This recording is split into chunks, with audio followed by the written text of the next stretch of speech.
couple of announcements. Is anybody doing presentations today? No. Okay. Then that'll be, we'll start just working them in as we have time after we come back from the research day that I've given you. So are we staying set to the schedule that's We're going to try, but I can't get everybody in on that one day. So we'll just kind of plan on it. If you're on the schedule. Yeah, have it done. Plan on it if you're on the schedule, but we will have to space it out for the rest of the semester. Okay. Mm-hmm. Mm-hmm. Yeah, so we'll be having another First Friday on March 1st, and this one's going to be a little bit different.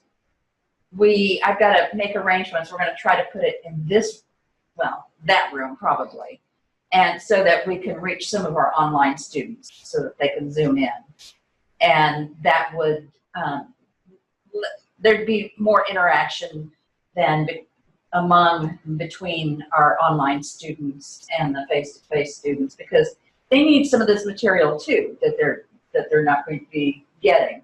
They need to know some of the things. I'm not sure exactly what we're doing. There's first part will be informational about anything that you need to know, or any questions that you have about what's going on. Schedule should be coming out before too long, unless it already is. Say it's not. I look today. Okay. I'm getting. I probably have Yeah, me too. I probably have a secret to getting into it, but I'm not going to, because it's wrong. The schedule is always wrong right now. Still being worked out. Mm-hmm. For summer or for fall? It'll be all. All of it. Yeah. It'll be mini, summer 1, summer 2, and fall. You are. I'm taking a look. I don't know if It's a full strategy. It's horrible. Huh. I used to do the schedule, and it's the worst time, because if I had the summer to work on it, like we do for the fall schedule, for the spring schedule, be a breeze. But you come back to classes, but I stopped doing it because it kept getting screwed up. I'd spent all of my effort getting the schedule right, and it invariably was messed up to the nth degree, and I just said, not going to spend my time doing that anymore. You figure out something else, because I just kept messing it up. Assigning classes that we weren't teaching, assigning times when they couldn't teach, assigning no classes to a professor, assigning 3, 4, 5 classes to it was madness. And I just said, no, that's not how you guys spend my time, and that's my choice. So have it. You know what you can do with it. You can get somebody else to do it. And so now Dr. Rollcap does it. Oh, so whenever you say soon, does that mean like within the week? Within 2 weeks? It'll be within 2 weeks. What are you Okay.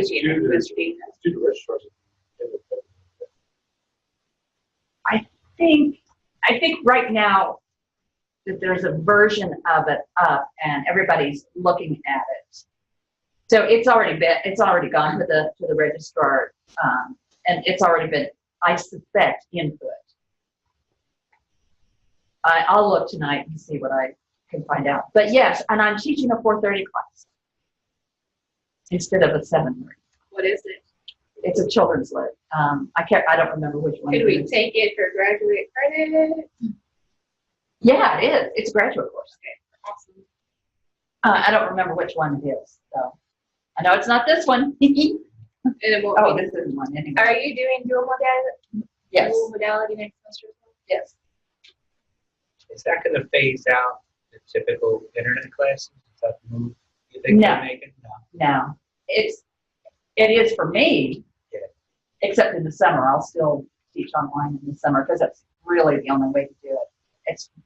I've taught face-to-face in the summer before, and it's a bugger because we have to meet either every day or really long days, or I remember doing that in my undergrad. I would take summer courses, like a lot of my required courses I would take. I was meeting for like my speech class Monday through Thursday, and we would be there from like in the morning to afternoon. Because they one-on-one's not working. So it's probably more of a server thing. I'm going to be fooling with that for a little bit. It shouldn't disrupt y'all's class at all, but maybe I'll be able to figure it out tonight. So I'll just be connecting with that with the Godspeed. I never say anything like that, but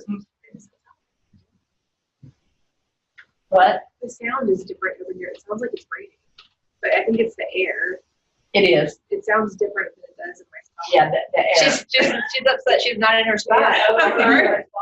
I can hear it. Jeez, Marie. Terrible. So if you want to, and then instead of at my house, it will be, we'll go to Luigi's for pizza afterwards. Sal's kind of running this particular one, Salatardo. So we're working on combining some things that he's done with the linguistic students to this point, but not everything works. But this Friday that first Friday workshop will, and as I get more information on exactly what it is we're doing, then I'll pass it on. I just have to go through my emails. I got a little bit behind when I was in Missouri. How are things? My dad they took him in for tests and ended up putting a stent in, and he had 99% blockage. Wow. Gracious. And it was what they call the widowmaker kind of blockage. So they caught it just. Yep. Should have had it done months ago. Yeah, they got it. And now he's got, maybe, we don't know yet if they're going to fix his leaky valve or not. We have to talk about that, whether it's worth it or how it affects him or whatever. But he did really well, especially considering he has dementia. And that's really unsettling to be in a totally new place. So can relate, like, even cause further regression. Completely. He handled it beautifully well. He only had issues a couple of times. Another class-related question. Do you know whether this is $5.95 will be offered like in the fall? It's offered every fall and every spring. Okay, cool. Where are you? How many hours Well, do you because have? I only have to have 24, like assuming that I get to take a class in the first summer session, a class in the second summer session, I take 2 in the fall and I'm done. Okay, 24. Yes, because I have my master's in education, and you said 12 hours, 12 of those. Oh, like, okay. shift. Yeah. Okay. Wow. How about that? Yeah. That's speedy. 10 months. Hmm. So yeah, it's quick. It's real quick. Yeah. So I wanted to just double check. Which means I need to get that taken care of, your transfer course, as soon as possible. What else? Dr. Stewart, Yes? I have another, just a really goofy question that I probably should know the answer to, but if I ended up going to class out there, maybe for the presentation or whatever that it may be, I don't know where the class is. What is the official title so I can look for it? It's Education South. Education South. Soured Education South. Yeah, everybody calls it just Education South, Ed South. Is it a particular room number that you guys are meeting in? What are we? 103. 103. 103. Awesome. Thanks. Let's see, what else? I'm gonna go over the upcoming assignments. I did not get to grade your bibliographies yet. I did get some questions about expanding out of the discipline of expanding out of English studies. And if there was a logic to it, I'm pretty good with that. But if there doesn't seem to be a logic to it, or if it's just seems really random in terms of the journals. I didn't tell you this because I didn't think of anybody using other areas, but I wanted at least 60 to 70% in English studies, because I want you to know how people in English studies, the area that you're working on, talk about it, and how and it's good to know how other disciplines talk about it, but it's most important for you to know this discipline, because we're probably more concerned with it. It's almost an obsession. Especially if you look at the number of articles on plagiarism in composition, writing across disciplines, those English studies kinds of courses, then you'll see that very much it's nearly an obsession. And I get that, because we want to help students not plagiarize, and we want them to do the. She can't get anything in blocks.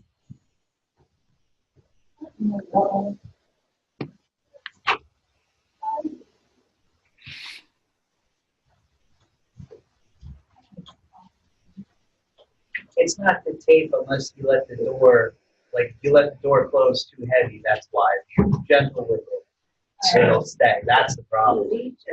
I must be gentle. Yeah, gotta be nice to the door. Must be simple. Got no time for that. So, yeah, it does take time to be nice. It really does. It really does. And sleep for me. Yes, Sleep to be It totally depends on the level of exhaustion. yeah.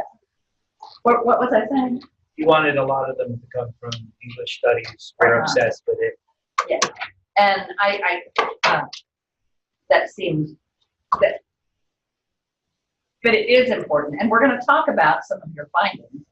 I didn't expect you to read the articles thoroughly, but to look at them to get a sense of what they're about, and to know that you're on the right track. And we'll talk about some of the headings that you came up with. I should have them graded pretty soon. It's not going to hopefully take me too long to go through them. And So I was a little bit nervous about some of them because, like, occasionally I found one that only had a volume number, but no, like a volume but no issue number, and some of them only had issue numbers but no volume numbers. I'm like, I hope she doesn't think I forgot to put these there. Like, they're really not there, and so I wasn't sure exactly how to address that other than just leaving shouldn't it have out. been anything that didn't have a volume. True story. A lot of them, it would depend on the journal, because I did a lot from computers and composition or something, and they would have like a volume but no issue number. Well, it's common to not have an issue number. Or like a. There was one, and there was only one, but it was like issue number 40, but it had no volume. Yeah, and that happens frequently. It had no volume. Yes, ma'am. That one What journal is that from? Do you remember? I do not remember. I just thought it was really weird. That's used. I know. Okay. But I'd already Maybe emailed you there's about no one thing. volume I didn't want to harass you again. You do that. It's fine. I love this class. I have been looking forward to coming to this class. I couldn't get here fast enough, really, after the weekend I've had. And I'm glad you like us. yeah, you help feel better. You rejuvenate me. Isn't that an odd thing to have a 7:20 research class that rejuvenates me? But it does, and I always feel better. I lost a lot of my joy this weekend, and so I'm trying to regain it. And here is one of the places I find that joy. Who are you waving at? The people, because everybody see me now. Oh, She's okay. like, crap, but the one time I bring food, stuff on my face. Let's see. So I don't have a PowerPoint because it wasn't actually necessary for tonight. because I'm going to go directly to the discussion board, because I think only 4 people needed to respond to the lecture from last week. And the compliments were high regarding the presentations, and very happy to have those. And what else? Like I said, we'll talk about, hello, Brain. Come back in. Come back. Yes, I'm. All right. And I will try once again not to turn off the computer. And we can use those plus the ones we got for patch writing for the other assignments? That's correct. Okay. See how I did that? Mm-hmm. Because I accidentally clicked that one and it said 3,000 words. I said, let me pray, because I don't remember this being here. But just in case. So that's Well, you got some time.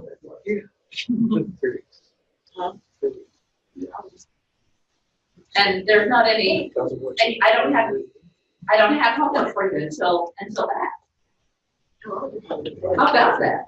No Thank you. procrastination. No procrastination. Oh my God, I'm gonna get up to that last week and go, oh man. now what I'm gonna do is I'm gonna start it like this week, and I'm gonna get about 15, and I'm good. That's And what I then did wait. this week. I got started on Thursday, and I was like, okay, no procrastination this week. I'm good. I'm done. And then like this weekend, I was like, oh man, everything good on. And that's when I can do it. Alrighty, so this assignment, you'll write a bibliographic essay, minimum of 3,000 words, not including the works cited, on plagiarism. You've already worked on patch writing in part. Expand on patch writing and include that wherever you believe it belongs in the essay. Then copy and paste from your patch writing assignment. Whoop, whoop. See that? Sometimes you do get the copy and paste from it, when somebody like is the scaffolding assignments that. Do we have to cite ourselves from the previous No assignments? gracious.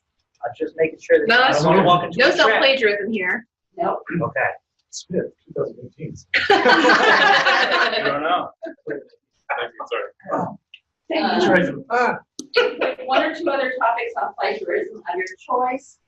Quote from and paraphrase 12 to 15 scholarly texts. So you're not using all 30 that you, well, actually more than that, since you have the patch writing part. You're working from 12 to 15 texts. What do you think of that? See? Even better. Okay, what about this question?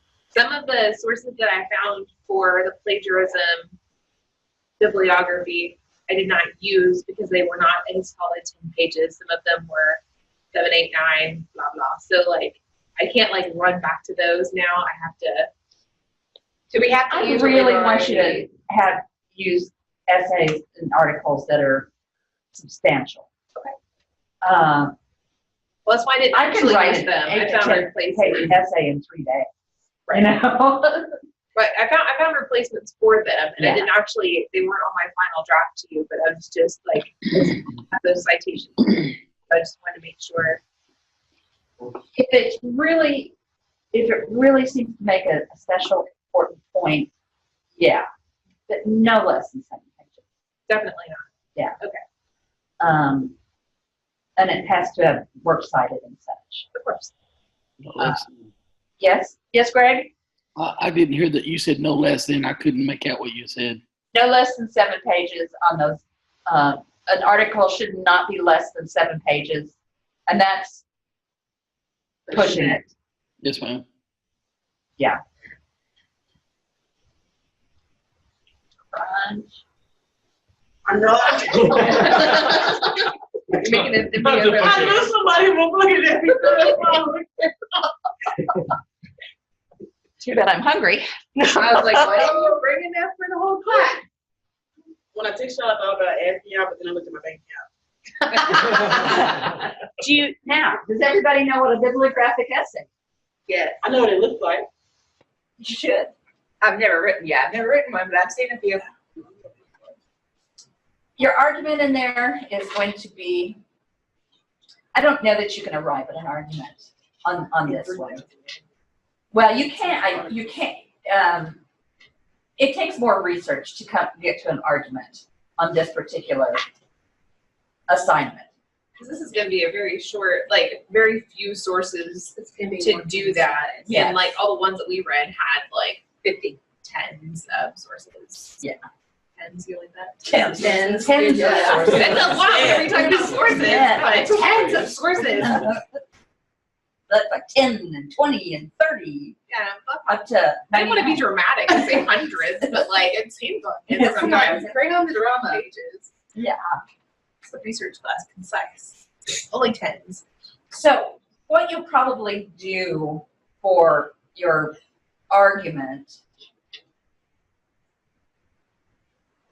is at the beginning, I don't know how you'll have something that says, have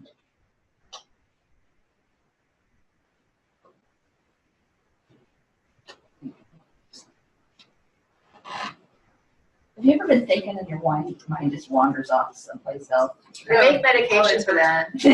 All the time. I'm trying to think about. It might be something. It might be something just as simple as that I'm providing in this bibliographic essay an overview on 3 areas of plagiarism. In general, I can say that. And, kind of that they're contrasting views but you know what? I think they all say pretty much the same thing, don't they? Don't do it. Don't do it, that students, they go with the, Howard? Yes. More Howard. They go with the Howard approach to it. The problem is, and here's your argument actually, is that they're only talking about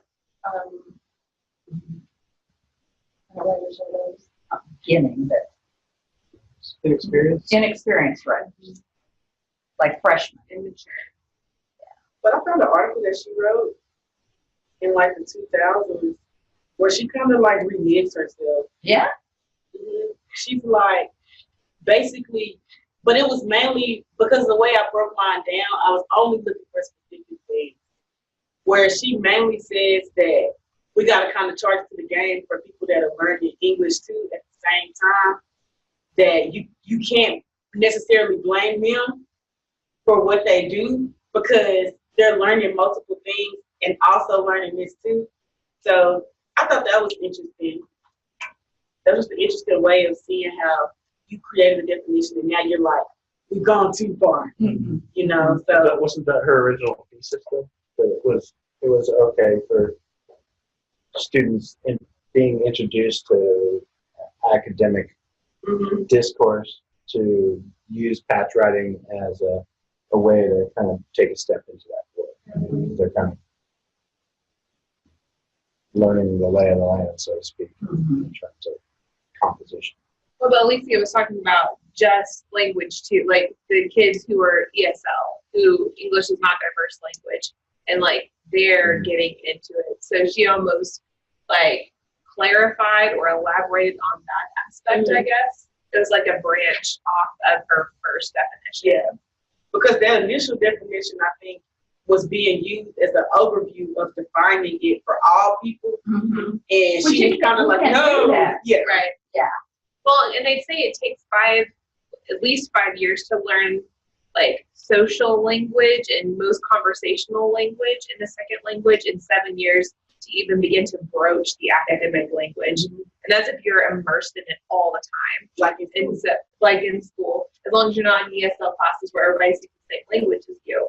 So it takes time and so if you think about academic language as its own language, which it is, it takes time to develop that voice and that persona in that particular language. It'd be even more difficult for a second language learner to get in.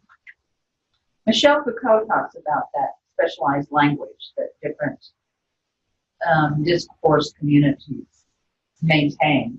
He says it's a way to exclude, and Definitely. it's a way to gain power, and it's very true in all kinds of ways. So that it's a club that if you're not part of it and can't speak the language, you're not going to be a part of it, right?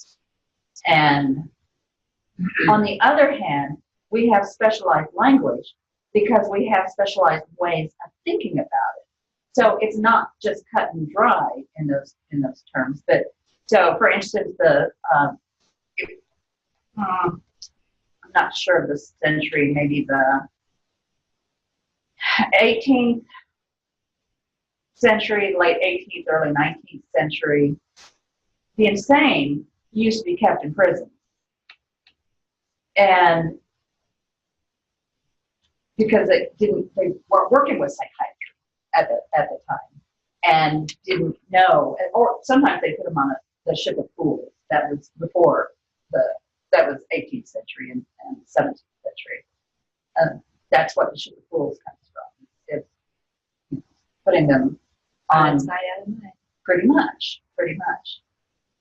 But at a point, psychiatry began entering the game. Lawmen, and I could say men, lawmen were not capable of dealing with insanity. And there was no treatment, there was no thinking about why this person might be the way he or she is, or any of that. So, the legal area, the law part, couldn't do anything basically except put them in prison and let them just fade away. Yes. And so when psychiatry starts taking hold and they're thinking about, and actually, is it Lacan or Foucault? It's Foucault who talks about this. There was a Quaker who said, we have to have a better way of treating people with mental issues. We need to civilize them, for one. And so he took, they were starting to have institutions to keep individuals. And so he would create, and this was in England, he would have them attend tea parties and learn how to communicate with each other and how to be social and how to work into cultural norms. Now, Quaker is the gentle people, that was a highly principled way to approach it. I don't know how successful he was, but it reminded me actually of Mad Hatter and the Tea Party. Exactly. Oh my God. I bet those were some interesting parties, right? Yeah, you betcha. And I think it's the Mad Hatter is mad because of the arsenic. Mercury. Mercury in his hat. We just got finished reading that in Rosenham's But we class discussed it right this before week. this. Yeah. Synchronicity. Full body chill. Yoo-hoo. Yeah. All right. So you get the point, though, of what you can do with this essay. Now, when you're writing it,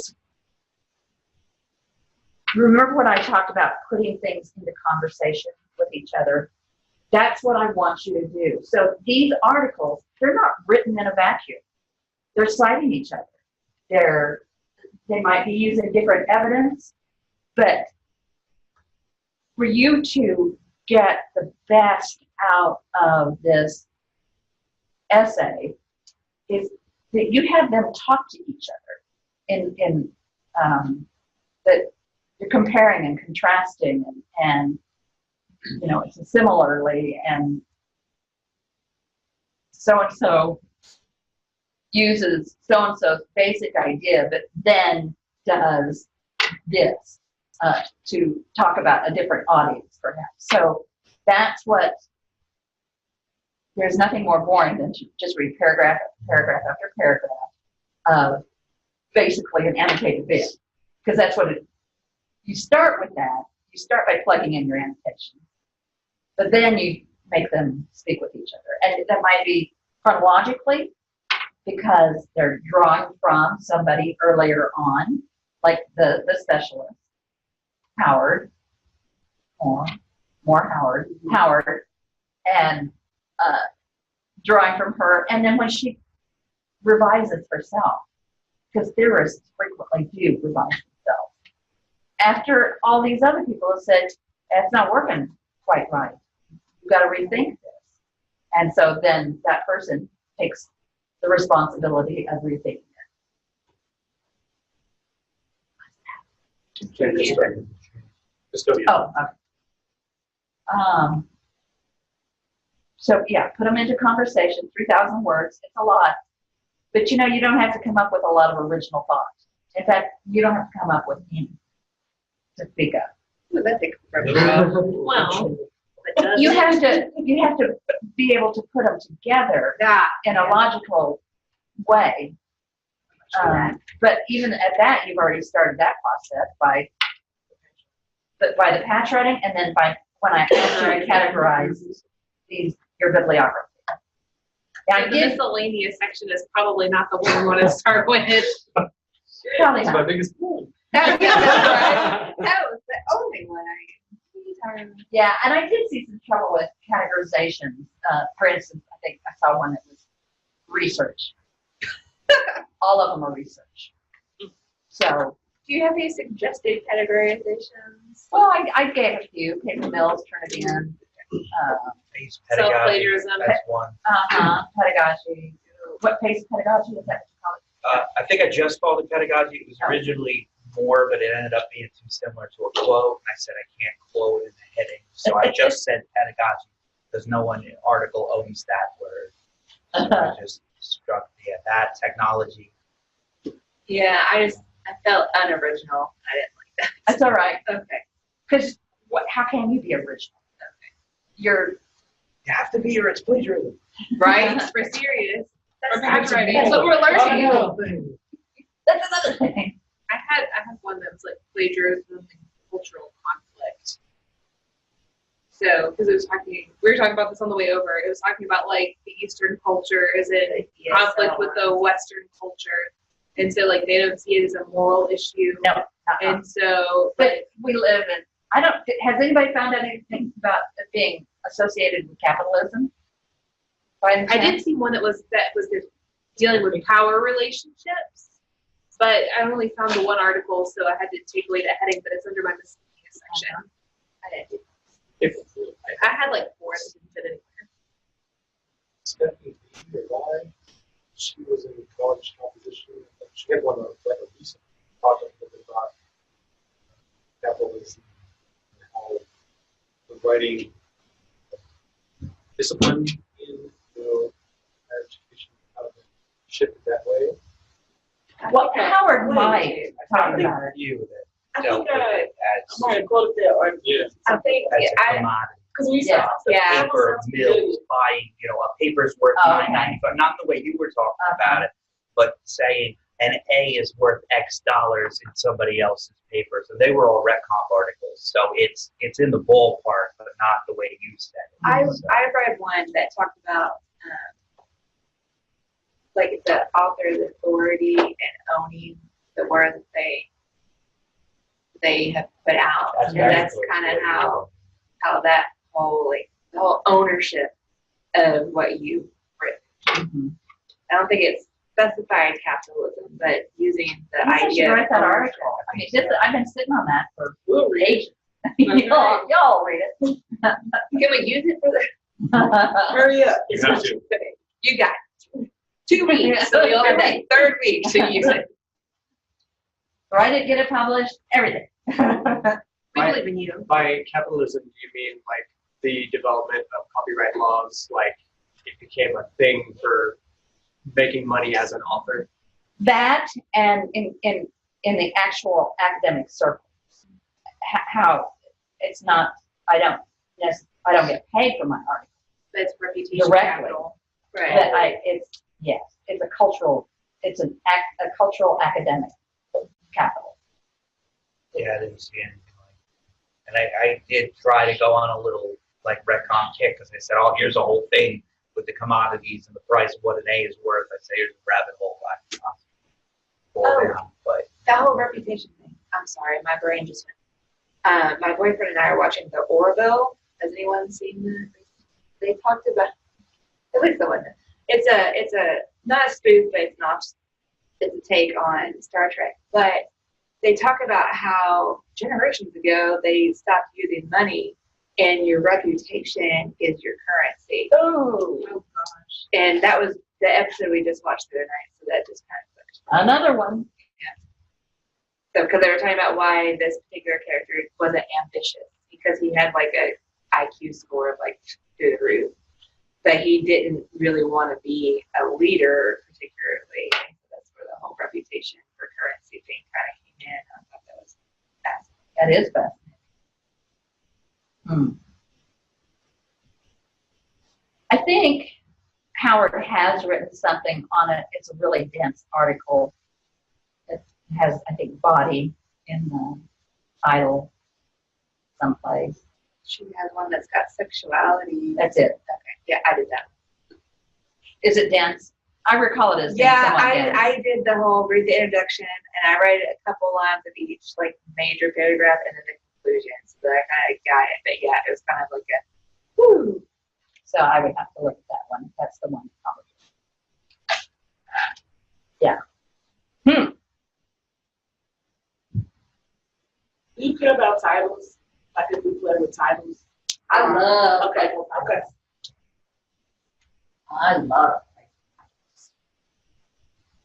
I've written some pretty good ones myself. Questions about the assignment?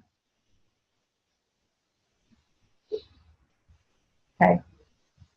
Your quotations will be very brief. So kind of like when we were doing the earlier assignments, the quotations need to be no more than like words or whatever. That's how you had it. Yeah, that's correct.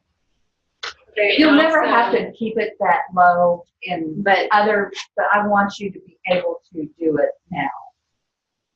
So when you're writing a dissertation, you get to use more than, So we can use the paragraph. no, you can't. So you I wanted do to- have one question. Uh-huh. I might have driven off in the ditch a little bit with the bibliography. of places. Again? I know. It's like, what did I miss here, right? Why am I not paying attention? But I kind of veered off.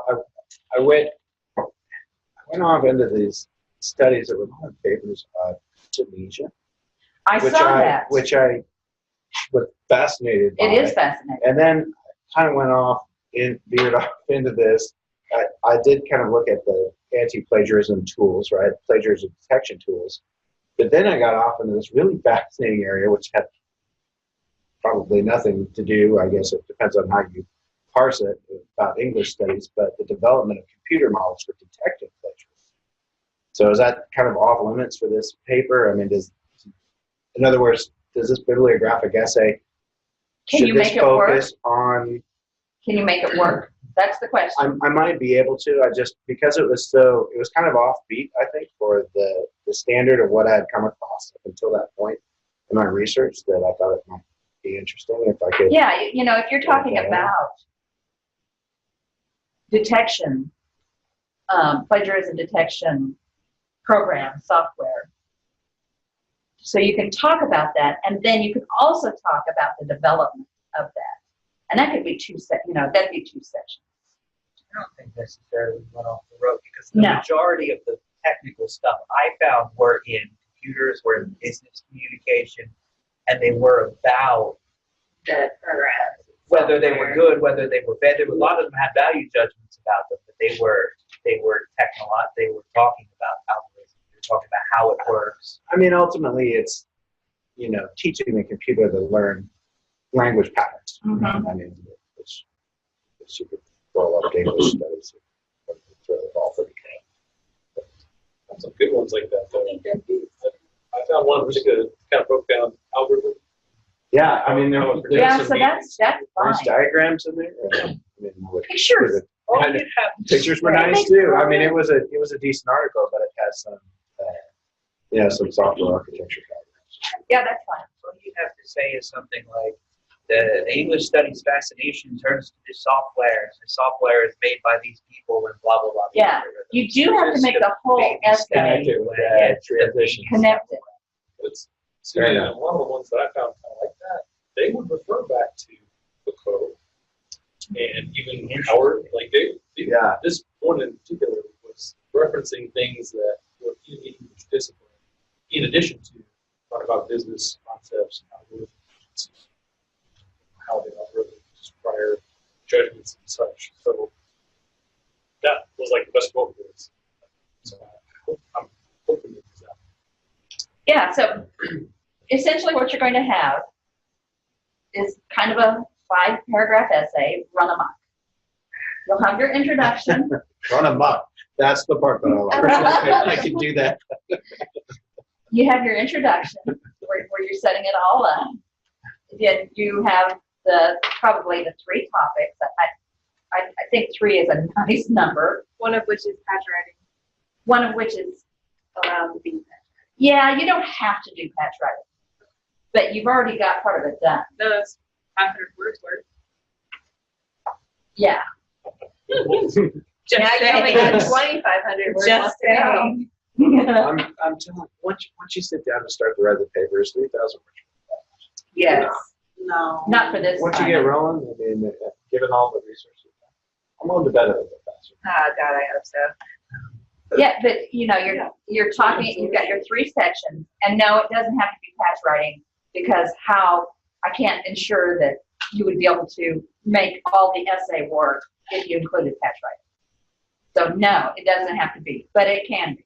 So long as it's 3 separate but interweaving Yes. subjects. So you're going to have to figure out how to interweave them, and you'll have a transition from you'll have an introduction paragraph to each section, essentially, as you chart out what's coming up, and then your conclusion. Done. You want to make sure that we still continue to define our terms, Yeah. right? Yes. So- Or if they're defining them, and in fact, that can be a section. Defining plagiarism. Actually, I did that in my thing, yeah. That can be a section. See how that happens? You're not talking about that. Yeah, you're not talking loud enough. Remember what I said, Mr. You don't have a choice. The robots have done that for us. Online students, Mike is not saying anything. He doesn't want you to hear. He just not. If you don't hear him, it's fine. Not as So much. into the food.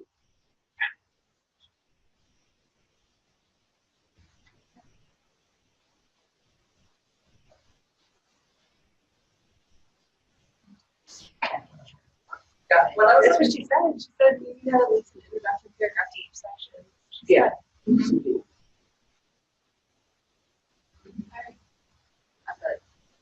I got you.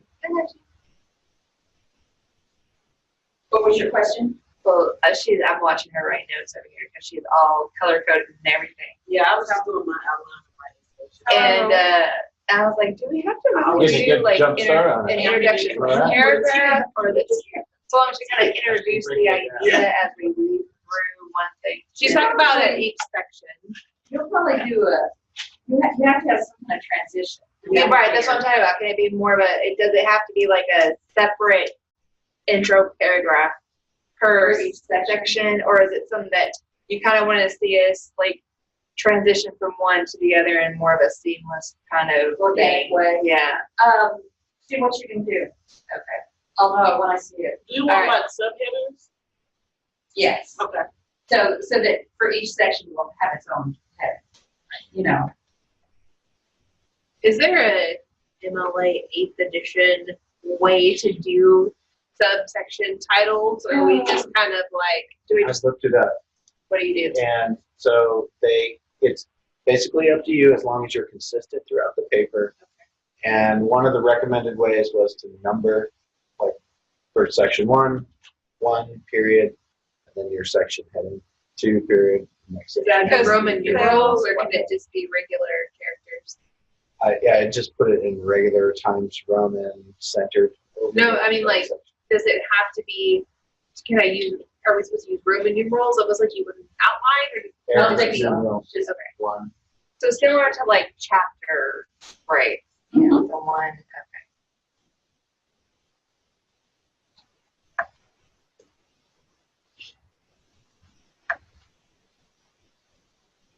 What we heard in 5. We talked about that last year. That's how the third was now. All right, so like I said, I'm just going to go over these because not that many were,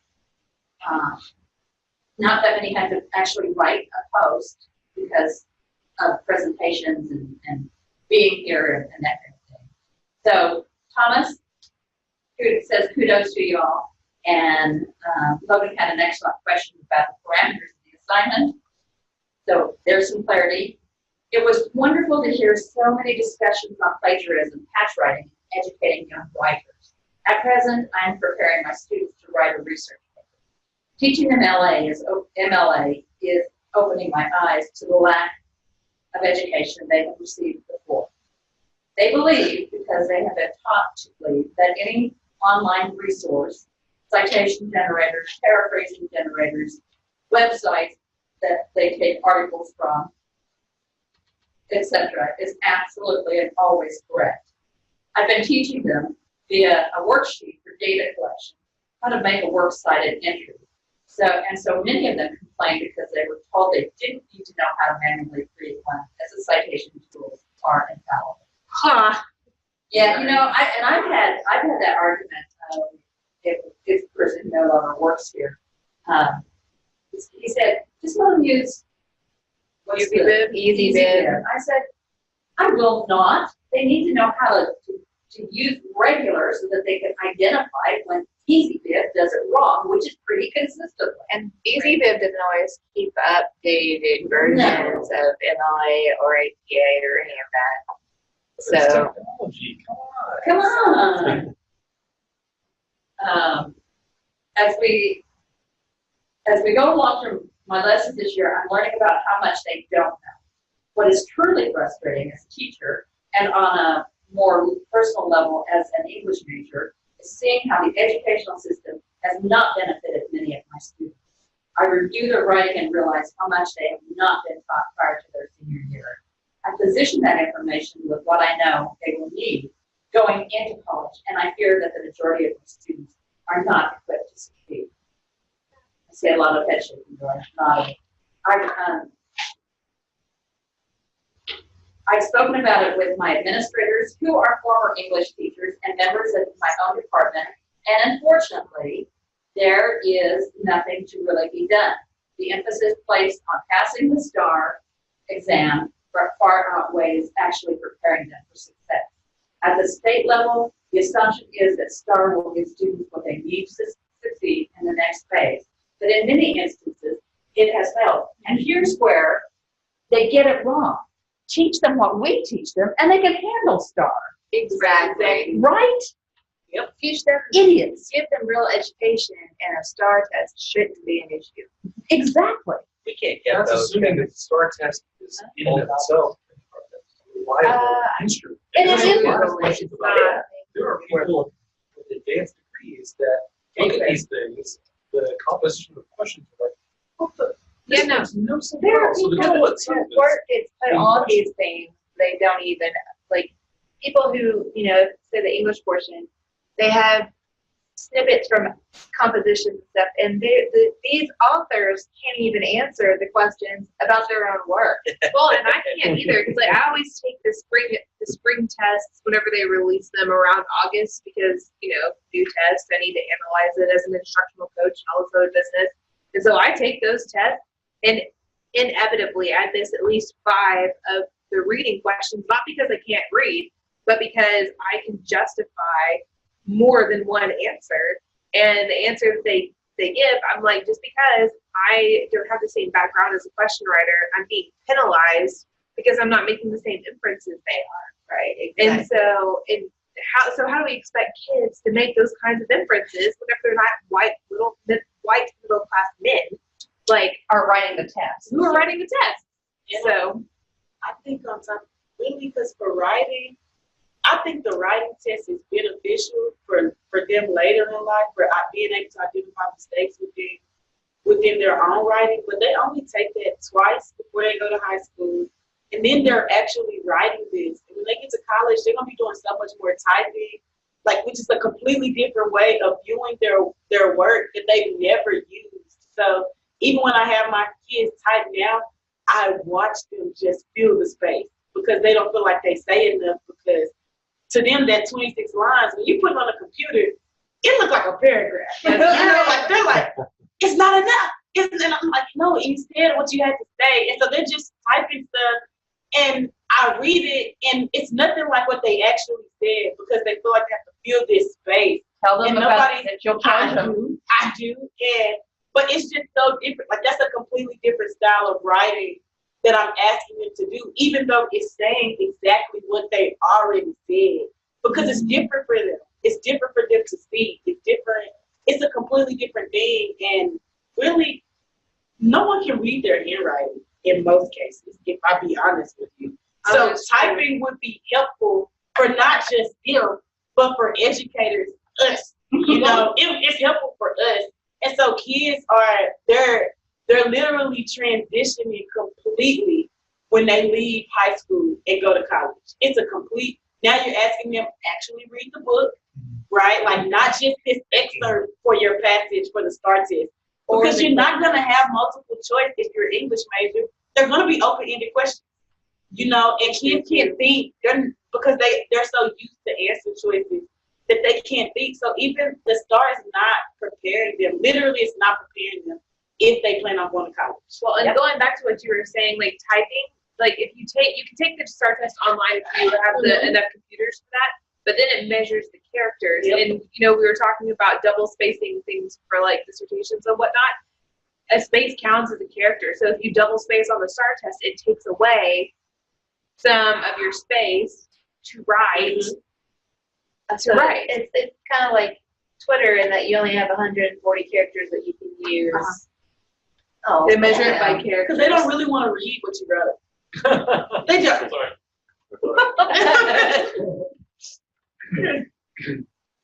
That was loud enough. Yeah. It's recorded. Many of my students are so reliant on templates that I cannot utilize Turnitin because they get templates from an aide or another teacher and then share templates with each other. Turnitin then flags 98% of their submissions plagiarizing each other. They were taught on templates because they needed to learn how to write STAR essays. But now they cannot write without them. I have students who will quote entire paragraphs in place of summarizing, and students who will stack quotes and never insert an original word of their own because, as long as they cite, it's not plagiarism. And gracious. The hardest part for me is seeing how little I can actually do for them and preparing them for their college careers, because almost all of them intend to go to college. They have come so far with so many bad habits reinforced that I know realistically I cannot teach them correctly in the time I'm given. Preach. The best part, actually, some of the discussion during lecture is hearing that I'm not alone in this frustration I face professionally. It also builds clarity for my own future success and reinforces what I'm learning. Additionally, I've now added word salad and word vomit to my vocabulary. They are fabulous descriptions. And here's another one for you. And this is part of the thing I wrote on writing. It's called word glue. And it's very similar to the mud that we get in this area of Texas, where you just sink and can't get your way out. You know, that it sucks your shoes off your feet. if you get your truck stuck in it, it might sink. You'll never see it again. Bodies might be under that mud goo. It is so bad. And the worse that you, the harder that you try to get out of it, the worse it is. Quite loud. Yes, good word. So mud goo, or word goo. Word goo. So that's a thing to avoid. Yes. Avoid. Yes. Unless you want to entrap your reader and they never get to go anywhere else ever. Exactly. Entrapment. And I've also noticed another technique that writers, and this is, I do it too, that writers use, and it's revving the engine. So revving the engine is getting started on that essay and getting started on it and getting started on it, and you keep going and going until you get to your point, and then you don't bother to revise the first part of it. To get rid of that revving. Get to the point. Get to driving. Nice metaphor. Get to driving. If I could just say something about this comment, and it could be just a naive perspective, since I haven't stood in the classroom and had to deal with any of this. But I mean, even for the amount of time that, what was this person's name? Thomas. For the amount of time that Thomas spends in front of these students, just telling them these things is still, it's opening that door. It's shedding a little bit of light on the fact that, look, guys, you know, what you're doing here is not what's going to be expected of you if you go on to a higher education than what you're getting. Even just, I think, opening that door, shedding the light on the fact that Some of them will remember. It'll edge its way in, and then it gets reinforced when they get to college. Yeah, I mean, your first composition class, and you're in neck deep. I mean, at most colleges, I mean, you've got to, you know, even, I went to community college for my associate's degree before I went on for a bachelor's. And that composition course was not easy. Nobody gave me a slide there. I had to, in fact, she beat me up quite a bit because I thought I knew more than I knew. You know, there's always more to learn when you're learning how to write. So you're never done. You're never the best that you can be. I don't know. I just think even just having somebody like this in front of your kids in a classroom, saying these things, letting them know, you know, some are inevitably going to say, well, what's this all about? You know, and think about it a little deeper, and maybe they change their behavior, change the way that they think about it. So I think you can make a difference, I guess, is what I'm trying to say. Maybe You should tell much Thomas. difference, but You should tell Thomas. I just did. I think. Yeah. I don't think that is. No, but Thomas will watch the video. So, I mean, Thomas, keep it up. Yeah. Good work, Thomas. We're rooting for you. and you are definitely not alone. As someone who taught seniors last semester, for the love, like, I understand. I feel your pain as an instructional coach. Like, I got It's like you. that you connect with at least, you know, one or two kids that they're in English class who love the language and actually are there because I taught practical they enjoy it writing, at which some is level. which are the kids who have failed all the STAR tests at least 5 times. So So no, they all hate English. In middle school, All of them. my kids and I have the worst. Middle school is hard. But I love it because I'm so young. I act like I'm in middle school. If you ever come here, y'all don't wonder about it. But I think that I have them at the perfect stage for me to tell them the stuff that we're doing. I always take stuff back. Whenever we talked about the something you, the invisible you, whatever, I took that exact tip, put it in my class. I say, hey, you guys, this is what I do in grad school. Miss G in grad. Yes. Right? And so they're like, wow, this is really helpful. Yes. And then whenever we talk about quotes, I say, look at my paper that I have to write in college. You do, yes. You know, and so they really take it to heart because they're like, I'm gonna use this one day.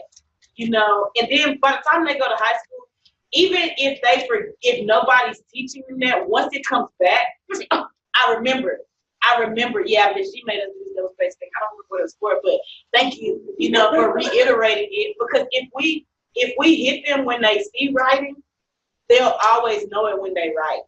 you know. But if you have some teachers who care about that stuff, like even now, you know, who care about plagiarism, and then the teachers feel like, you know, you'll always have those multiple opinions. And I think that's the disconnect between secondary education and coming to the university, is that there's no communication happening with these two levels, and there should be if we consider us feeders. Like, we're feeding kids to youth, and why not? Like, why are we not communicating at that level? Why don't we have those days where professors come through and say, hey, look, you know, this is college, you know, because no kid, no matter what school they go to, they're taking 1301 and 1302. You know, no matter what you want to major in, those are your basic classes. But nobody's telling them that, hey, you really have to write when you go to college. Nah, It's not just really. you know, like a class. And then I think we cut them off so much by not making them do research. I think that's such a heavy thing that we do not, like, we have a section for it, but we don't get to focus on it like we need to. And that's what college is. It is research, but we don't, when they gotta write an expository, I always have to, oh, you gotta make that up. I'm the queen of saying lie, you know, just lie, they're not gonna look it up. But when you get to college, it's the exact opposite. Like, they are fact checking you when you go to college. But right now when they write, you can't look up a quote for the test. You can't look up a fact for the test. You can't look up a statistic. It just has to sound believable. That's what I always say. Just make it sound believable. And you know how long they spend grading each of those essays? 90 seconds, no more. 90 seconds to decide on a grade for that essay for their movement. But there has to be a connection there. We need that for our students that plan on going to higher education. Agreed. Yeah, you know, as I'm listening, I'm looking and I'm reading the text there that they wrote, and I'm thinking that, you know, he says that the hardest part for me is seeing how little I can actually do for them and prepare them for their college careers, and I just totally disagree with that, because as we're sitting here talking, I'm thinking to myself, the conversations that we have, and I just have so much positive thoughts of our kiddos, and if we do a good job teaching them and preparing them. And I just think that, you know, as we sit here and talk about our kiddos in the secondary level or the high school level, just imagine how many professors are sitting around talking about us at the college level, saying how ill prepared they are whenever they come in and so on and so forth. Or I guess, you know, some of what you're saying makes sense to me, but I also think that that's that darn STAR test. I hate it. I wish that we didn't have it, but it's also our job to work around it and put everything that we can into getting the kiddos ready for whatever they're going to do. And I think that we can, that, you know, if we just teach them how to, I think Dr. Stewart said it right, if we just teach them how to do it right, they're going to be successful on whatever it is that they do on that STAR test for the most part. And there's some things that I also saw that go along with what y'all are saying about the, you know, you see that, like, authors taking their answering the questions on the STAR test on their own work and can't even get it right. And I thought that was pretty amazing and ridiculous for the state to give tests like that too. So it's just a double-edged sword and a conundrum that we got to work through. Mm-hmm. Surely does. I do think, of course, students being able to think and to write means that they're going to run into problems when they encounter multiple choice, true, false questions, because they're going to think about those questions and the different ways that they can be answered. So, oh, geez, then why not get rid of that kind of test? College professors are prepared for underprepared freshmen. That's what we know. They come in, high school does what it can, but it can't do much of anything because of the test, of teaching to a test. I can teach the tests and do really good work if the test is good. But if they're not doing a good test, I can't teach to that. And that, so got a flawed instrument to start with, which is, wow, the price our kids pay. And I'm not sure for what they're paying for. Funding. Yeah. I guess I don't understand it. If everybody that I've ever talked to about this test, and everybody I've ever talked to about this test agrees that it's, as you say, a flawed instrument, why? We haven't moved on to something else right now. Because the biggest instrument in changing that is voting, and the poorest voting block that there is in the state is the teachers. They don't get out and vote, and that's unfortunately that's the crux of the matter. All the teachers know that it doesn't work, but they're some of the lowest percentages that get out to the polls and voice what they think is right and wrong. And if you were to ask some of your colleagues, they probably wouldn't even know who the representatives are to voice their concerns about, or who to vote for whenever it goes to the primaries, which is really where it counts, whenever you put the right people in place to get elected anyway. And this is part of it. I can guarantee that somebody's making a boatload of money off these tests. Oh, yeah. It's monetized and corporatized. It's one company, pretty much. Is it Pearson? ETS. Not no more. ETS. Yeah. Teachers are at work on Tuesday when it's time to vote. Is that what? Perhaps there's a barrier. Teachers are. At work on Tuesday when we typically vote. There should be a school holiday. I can't hear. There's early voting. Teachers at work on Tuesday when we vote. Usually. There was a city that just. Yeah. I don't know. I let the vote. We have voting on in my district on our campus, so. Then there's no excuse if you do something like that. What is that? You say they had it on campus. They did it at my school too. Because teachers can't, like they put it on, like it's a part of our campus now. Oh wow.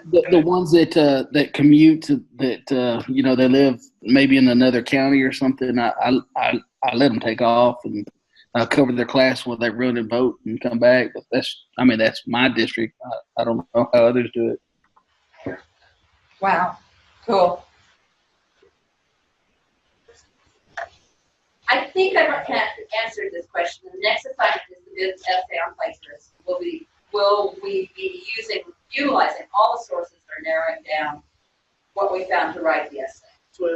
Narrow. Yes, so it's narrow. Yes. So I think I've got that question answered. You'll be choosing approximately 3 topics. Don't have to use patch writing, though you can because you already have a start on it. But your essay needs to appear organic, that it's all working in with itself. All righty. And Melissa, good job to everyone who presented. Thank you for paving the way. Let me begin by addressing, here we go, the discussion about the STAR test and its implications on what we teach, how we teach, and when we teach. I understand that it may not be wholly applicable to the goals of this course, but it is the reality that we live in, and STAR affects not only the public school teachers, but the professors who eventually end up in STAR for students. I understand Caitlin's frustrations because I also feel like I'm serving more than one master. I know what is best for the students and what is going to prepare them for college or life after high school in general, but everything is so focused on STAR that my hands are tied with both scope and sequence of what I could teach. Instead of teaching my students how to really write, I am teaching them how to write a 26-line expository text over a ridiculous prompt. We are starting from scratch with juniors on how to do proper citations and research.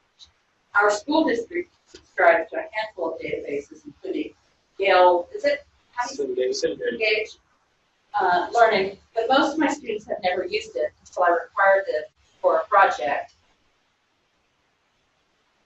this year. Most of them have never cited things other than copying and pasting an URL.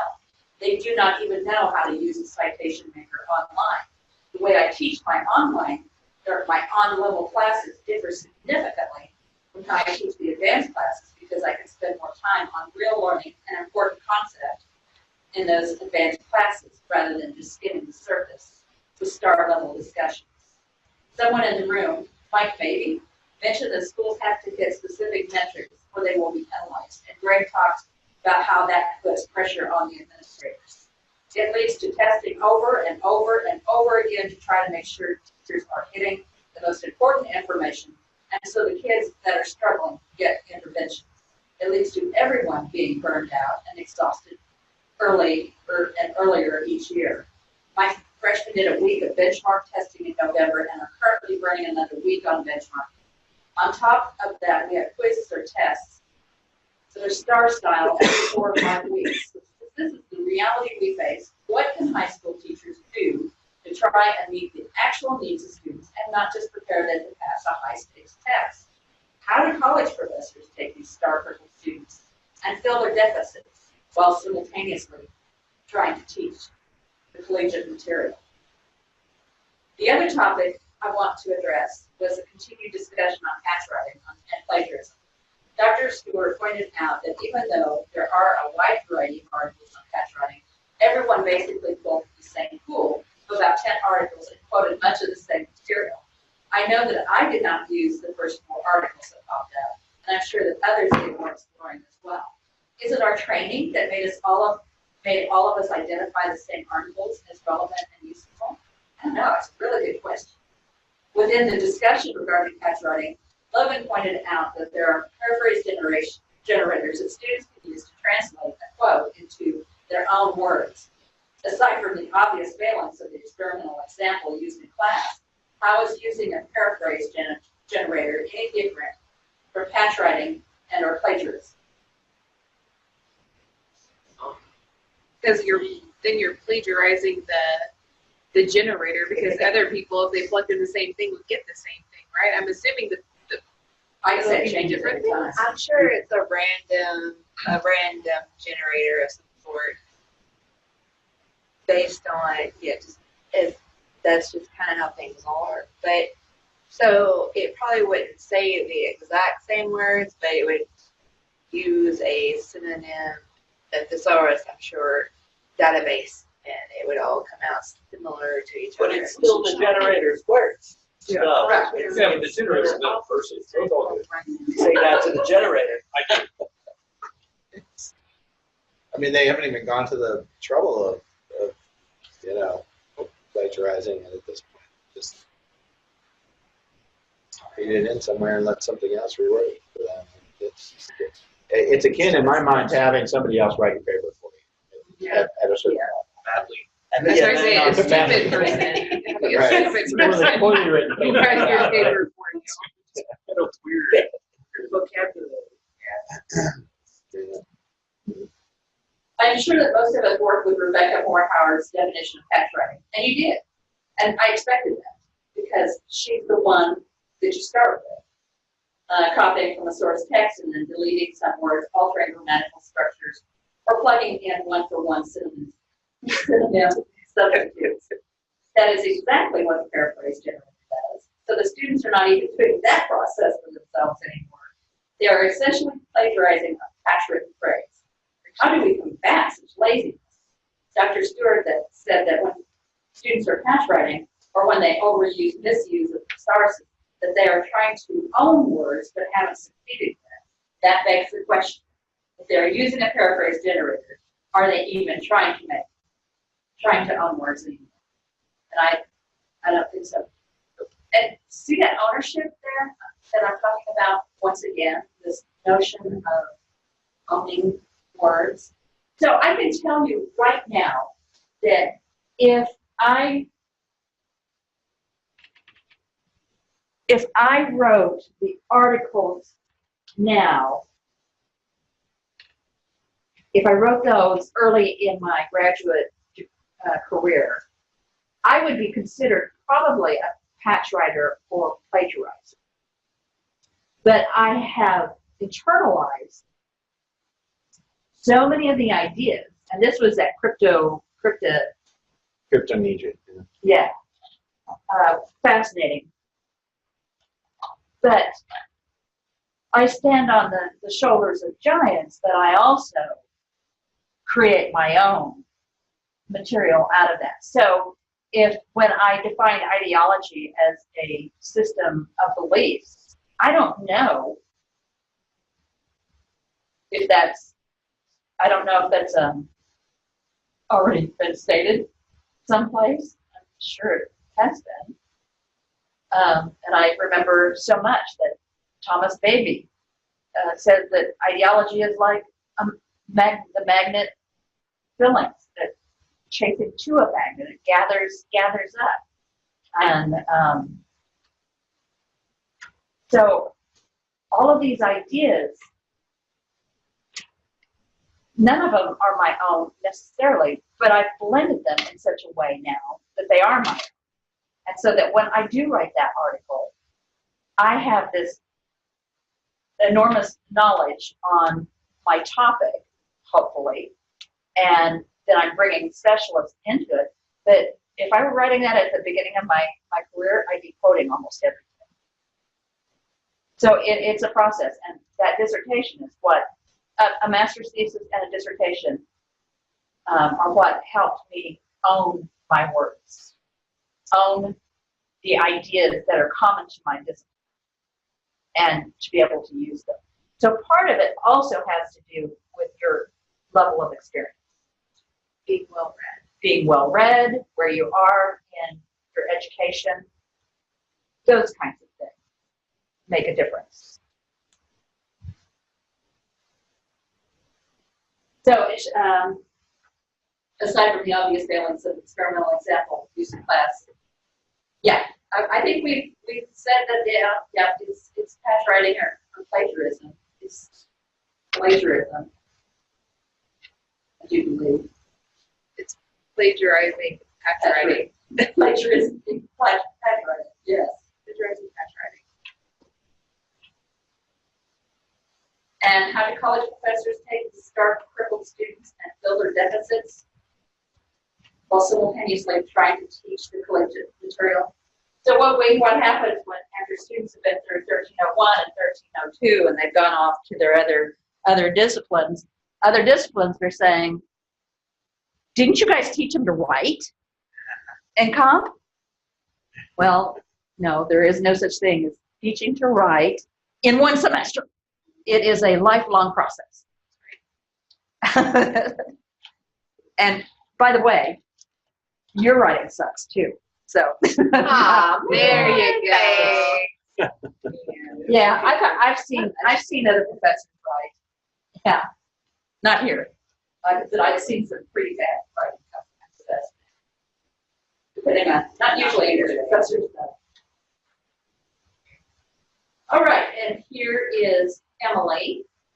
I thought those who presented did a great job on their presentations. It was nice seeing what others included. That's really helped me with my own project. The paraphrasing tool that was discussed in class is absolute news to me. I had no idea that something like that existed and is available on the internet. It amazes me the lengths that some students will go in order to avoid writing paper. It just seems like more work than actually sitting down to write it. I also agree with the students who struggled with a patch writing assignment. I found myself trying to find sentences to cut, but I also felt that I had said all I had said needed to be included, or my point would not come across clearly. It is difficult for me to be concise in instances, like the patch writing assignment, but in other areas, such as when I'm responding to one paragraph of a literary work, I get to the point much too quickly and need to elaborate more. We struggle a lot with finding that balance in both scenarios. We talked about what makes a source or article scholarly, and I really would like to focus my discussion for this week on that topic. If I were to be asked what specific qualities make a text scholarly, I would probably be able to list a few things. I know they are peer-reviewed, and we talked about what peer-reviewed is, yes. And the articles generally come from well-known academic journal. I normally can notice little things right away if an article is not as reliable. If the article spends much of the paper recounting facts and ideas but never really backs up their claims with the support of other scholars and what they can add to that topic, I do my best to search for another work. I look for articles that suggest the author did a bit more research and included opinions of others. Besides those two characters, I am at a loss for words as to what exact qualities I need to look for when searching the sources that are scholarly. I would like to further discuss what I need to pay attention to, because I find myself reading an article that seems to sit right between what could be scholarly, but what could be also unreliable. With all the scholars and scholarship that exists within the database, how do we know what is trusted scholarship and what is not? And how do we better familiarize ourselves with scholarly journals that provide peer review audience? So, anybody have any insights? There are filters in, at least in the one search that'll look at all the databases.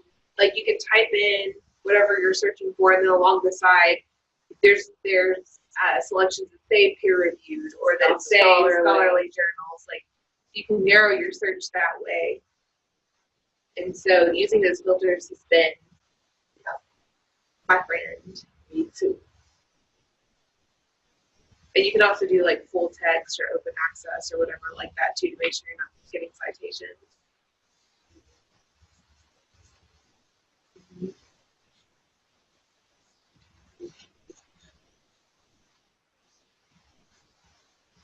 I am on, can they see in this students online watching the recording, can they see the screen? Yes. Whatever it is, right there. Okay. Look, it's Sarah. Yes, it's Sarah. All right, so over here, this is one way to do it, scholarly and peer review. Open access is also fine, generally. Journal articles, that's going to generally be from a peer-reviewed text. The ebooks or books in general go through a different process of peer review. It's not as rigorous as an article is, because they would never get published. So other things you could do, or other things that I've done to look for the most reliable source is like you can also manipulate the publication date. So, if you don't want to go back more than 20 or 30 years, depending on what it is. And then you said that we need to keep it to the literature and languages. And so the discipline right under the publication date, you can select language and literatures. And also making sure they're in English with clear out. Yeah. Although some of the translated ones are amusing to read. You're like, it's different.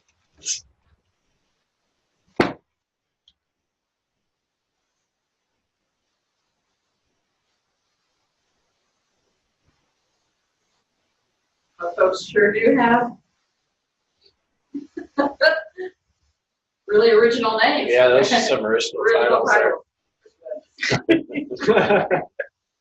Hey, well, not everyone's as creative as we are. I took a look at some titles, and it really changed the way she was like the code, Dr. Atkins.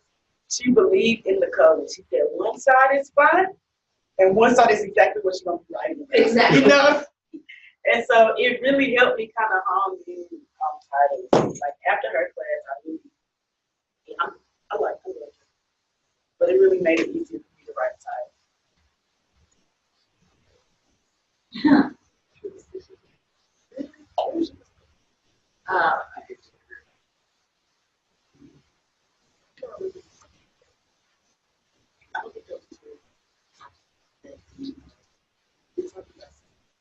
Well, and if you look on the left, Dr. Stewart, where it says discipline, right under the slide rule, you can select that one.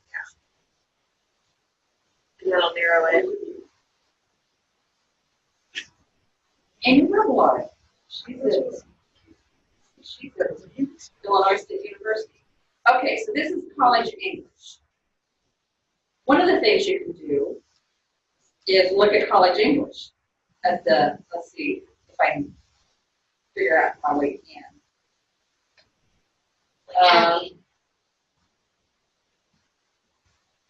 There's a blue link up in the left.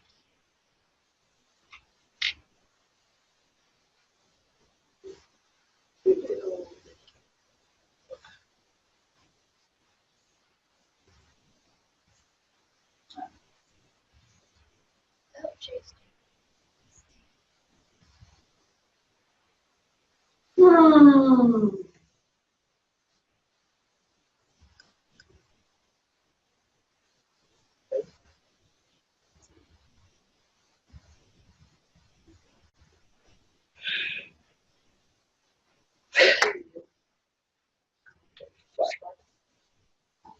Hey, it could be really good.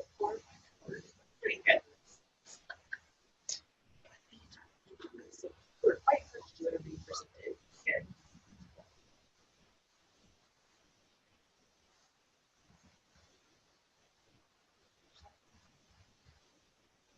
Prolific. Other people.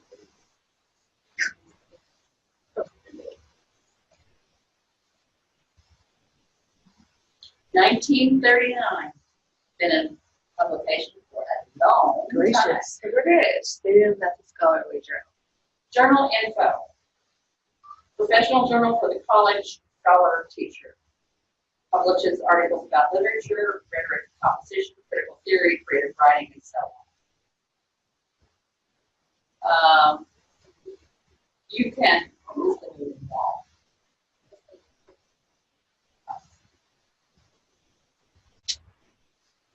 I want to know more about this. It's right there. It's in that little box. Right. Yeah, that gray box. No, I'm not talking about that.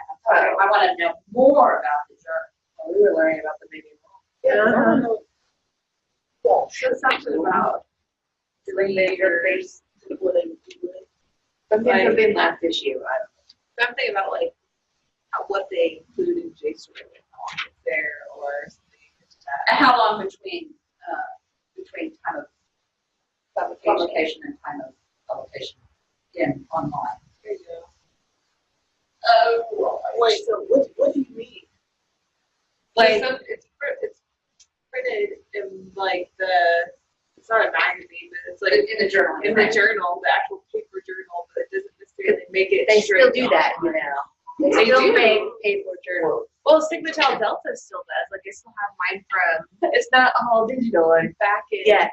I didn't know Back in that my wasn't like in the bachelor's. like when it was published, it wasn't available.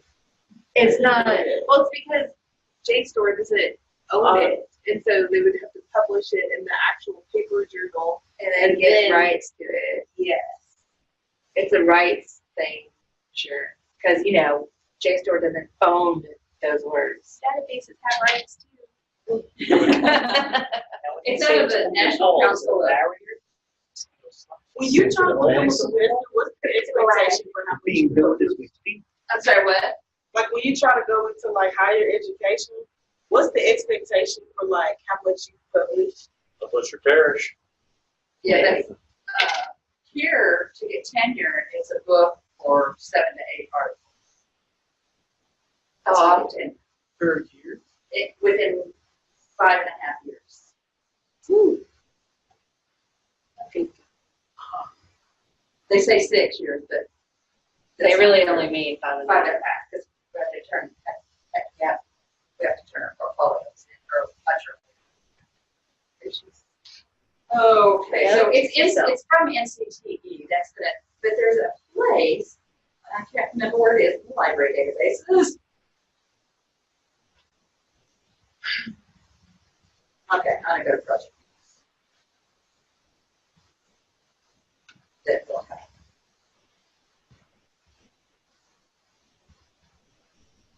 Do you do a lot of conferences? Yes, I've never been. I have only missed 3 Children's Literature Association conferences since 2009.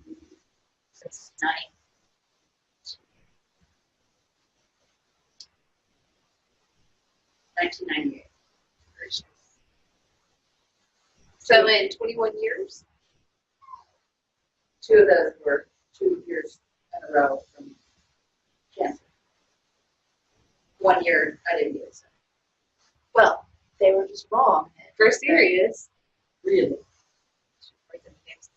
Yes. We'll all write them nasty letters. Yes. Accept the proposal from however many years ago. We demand it. That's right. We're a little boycott. Because We've never been, so we're going to continue to boycott. Continue to boycott. I'll never come to that'll work. You can't have our money. Don't miss the enema. Generally project views, JSTOR, and those databases are going to generally be scalable. But I'm going to go here into Journal of Religion and Popular Culture, which sounds fascinating. It does.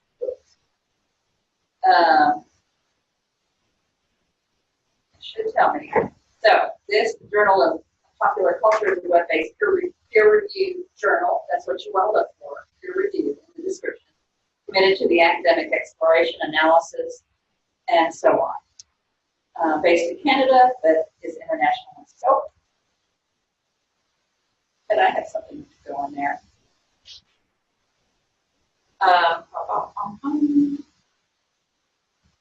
And of course, when you look at the articles, that tells you a lot. What I want you to think about as you choose your articles is, what would Dr. Stewart say? Would she say, don't play a guessing game. Play I know what she's going to say. It's not long enough, or it is long enough. It doesn't cite these sources, or it does cite sources. So there's no article so fascinating that is 3 or 4 pages long that you should include in anything that you would cite in this class. Other classes, that might be a possibility. But this class, no. Let's see. There's something in the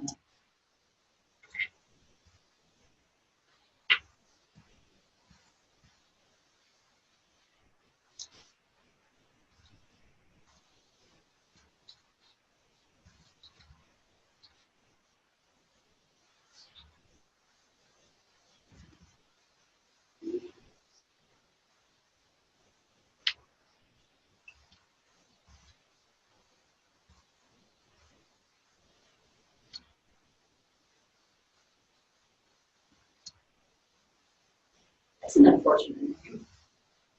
Davis. Marianne Davis. Davis.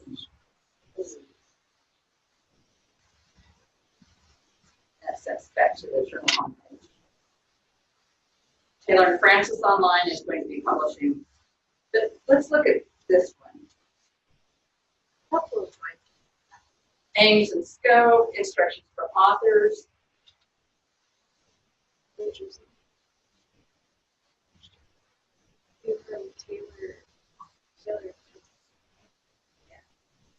In addition to a lot of the qualifications that you already mentioned, one of the things that I tend to look for in a paper is just a clearly stated thesis.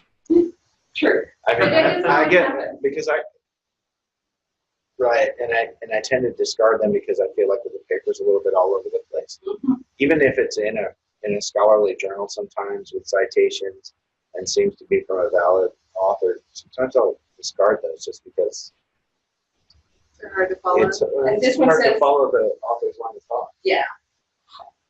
Hiding the lead. Don't do that. Don't wait till the end of the essay. This is not an Easter egg hunt. Yes. Yeah. I want to know what I'm working with at the beginning. Now, sometimes when I'm writing, it turns out that way, and then in my editing, I go back, because sometimes I don't know what I'm writing about until I get to the You're end. revving your engine, right? Articles in this journal are subject to double-blind peer review by at least 2 referees. Referees. Yeah, they gotta wear whistles. Right, no, it's just, I'm just picturing I'm picturing guys with like zebra stripes on their shoes. Like, I have to wear stripes if I'm ever selected to be a referee. You have to be blind. Oh, braille. Yeah. Like, let's go for it. You're gonna have to make it an audio essay. That's like more than two. I would look at it. Yeah. Everything is better by Morgan Freeman. Submitted, they're terrible. Read my red I would listen to the You would telephone. listen. You would listen. Have you seen that But YouTube video where, Yes. where he reads the lyrics Mhm. to what does the box say? Oh my goodness, no. Oh my God, I have not. I'm gonna have to It's find amazing. that. No, it's- I love I listen to the whole thing. Yeah, Like Heidi. Like, what is this?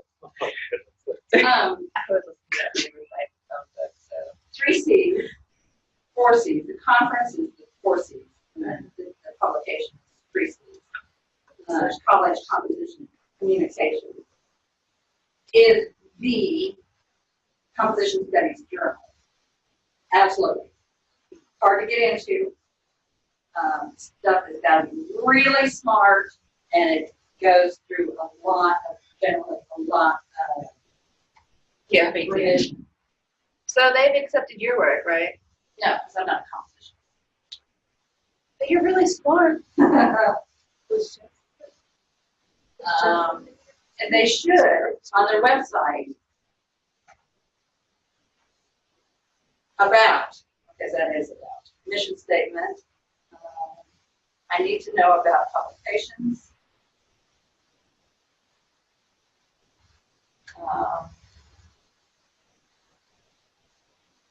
Research and scholarship in rhetoric and composition studies. It supports college teachers. Everything doesn't tell about, but it will have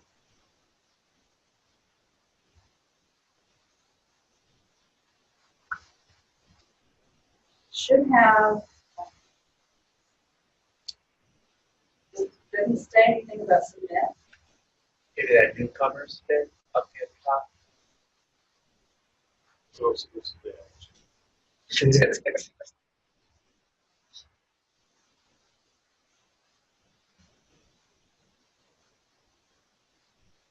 Maybe you have to be a member. what is it that you're looking for in particular?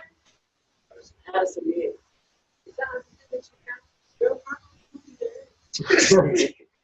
Come on, you can do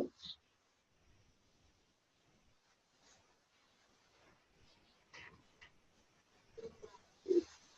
It's been like he's such a boss. You should. I don't even remember the one I did. I know I did this. Was literature competition. So US literature. We had to do presentations in our cultural rhetoric class over a journal. It's right there, over 4,000, journals. 7,000 words, 16, 20 double space pages. Is that what you look for?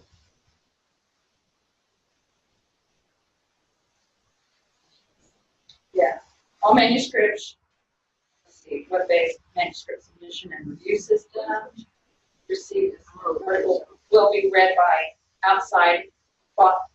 blind by outside reviewers, so please make sure your submission. So you look at their website, there's a place, and I'll find it in the library someplace, that tells exactly what the journal is, what it is, if it's peer reviewed, how often it's published, who the editor is, length of articles,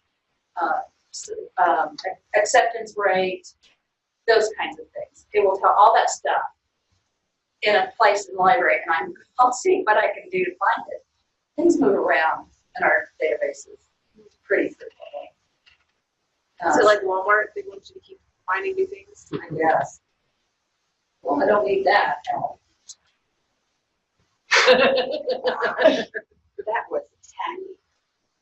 Now, I'm going to go to this thing. Was it?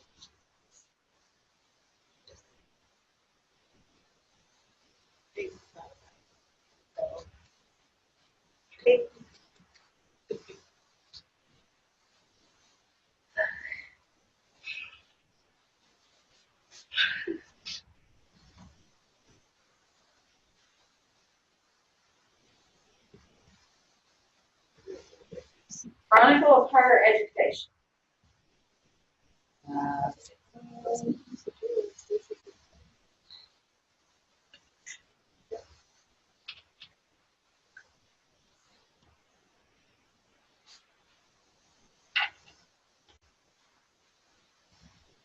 All right, so it goes back farther than this.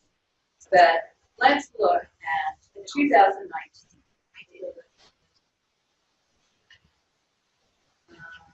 January. And something to look for is that could you see how often it comes out? Every few days. Sorry, say. Every days or a few weeks. Monthly. But there were multiple issues on if you open that, open December, maybe it'll be more of a complete list. Oh yeah, that's right. Looks like it comes out on weekdays, maybe? It doesn't really, I don't think. It's probably just the day that it actually gets uploaded to. Well, or maybe let's see what's in. That's not a journal, right? It's only. Well, that's one of the things I want you to look at.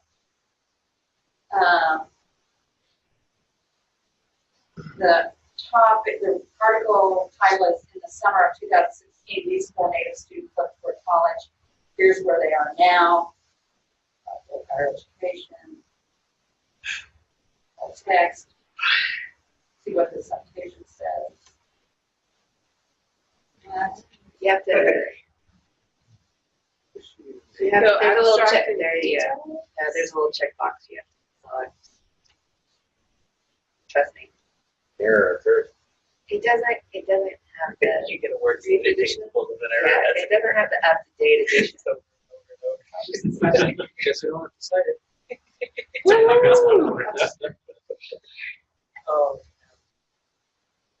never occurred. Of course it did.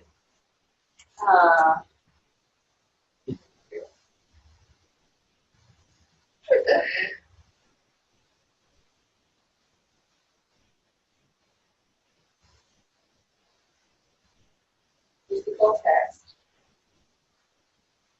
So, and something that's pretty nifty is right there on the right. It gives you related items. Mm-hmm. Some of them are helpful. Some of them are not. They're like I don't know how they managed to be. They're just that late nice words, but that was helpful whenever I was looking at plagiarism. Yes. This is Chronicle of Higher Education is an academic newspaper for English, mainly. Well, for the humanities, basically, I think. I don't know if I've ever seen anything from science in it.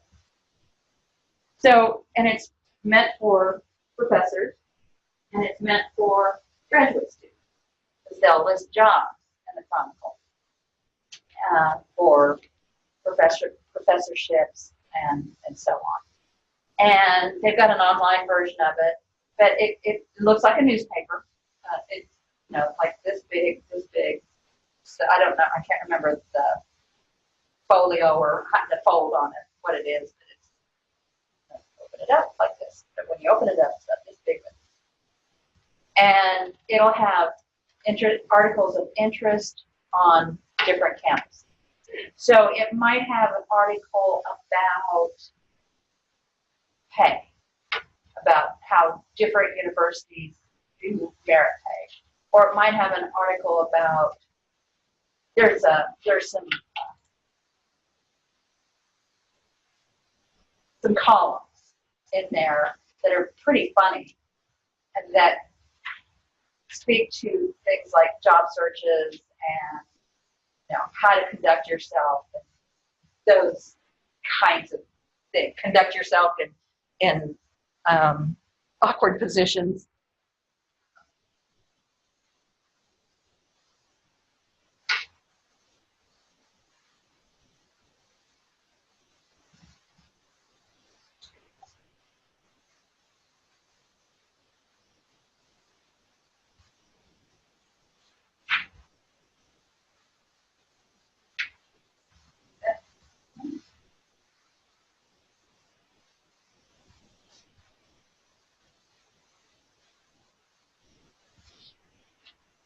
So after racist incidents, where conference classicists point to bigger problems, cutting oversight and accreditation will spur innovation. Georgia Tech president to retire. Proceedings start against Sokol Square and Hope's professor. That's about. But they're not citing anybody. It's a general interest to academics. Academics. Yeah. Academics. I don't know why I'm having a hard time with that word. Yeah, I think that top one was the one that Jess was telling us about last semester at the C's conference. Oh, yeah. Archaeological Institute. Okay, so I'm wrong. It covers far more. Oh, no, that's not it. Two academics of color were questioned by security at an annual class meeting in San Diego.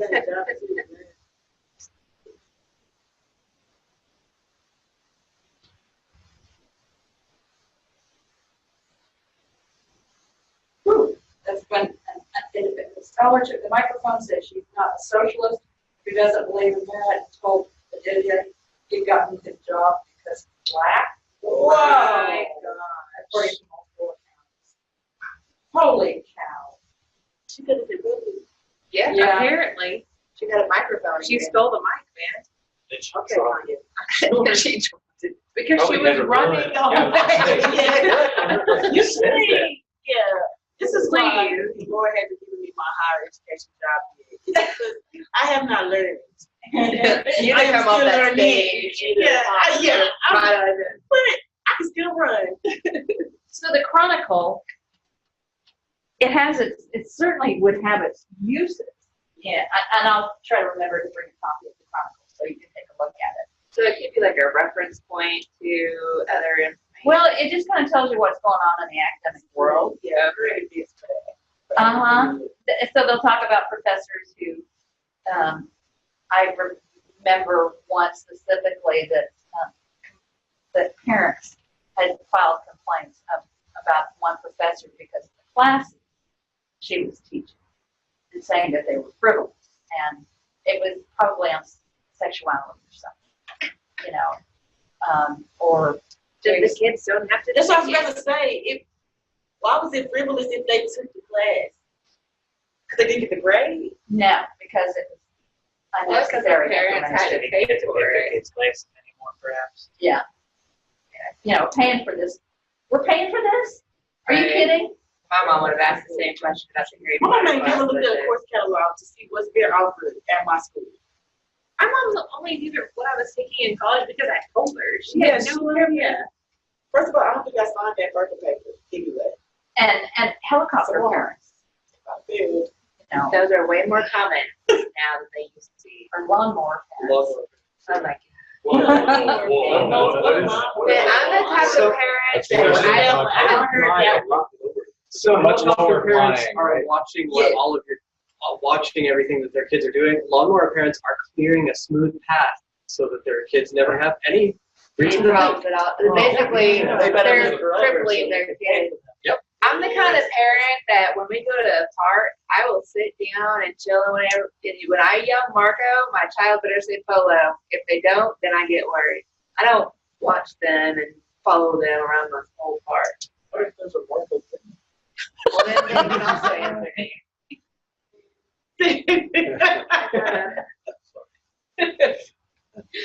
We live in Texas. There's not that many. Yeah, I was thinking, I was like, how many Marcos do you know? I know a couple Marcos.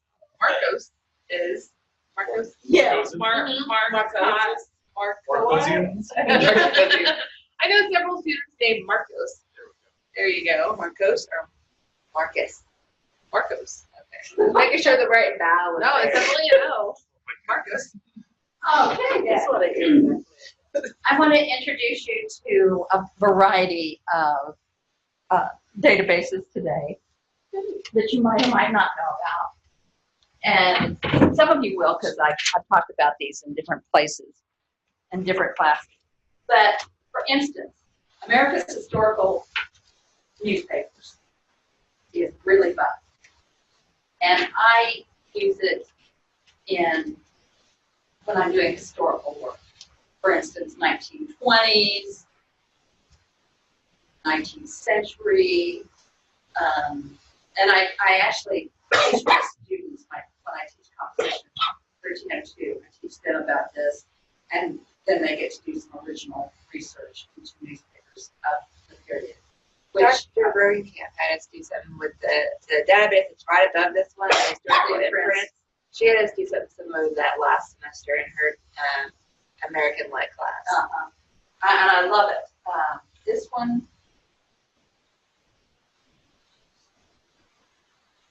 down the end. All right.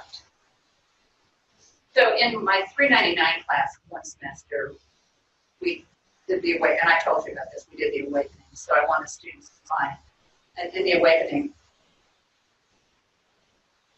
it's a spoiler alert that she killed herself. Oh, Or does she? Or Does she? So, suicide. Now I feel like I shouldn't even Go Rob.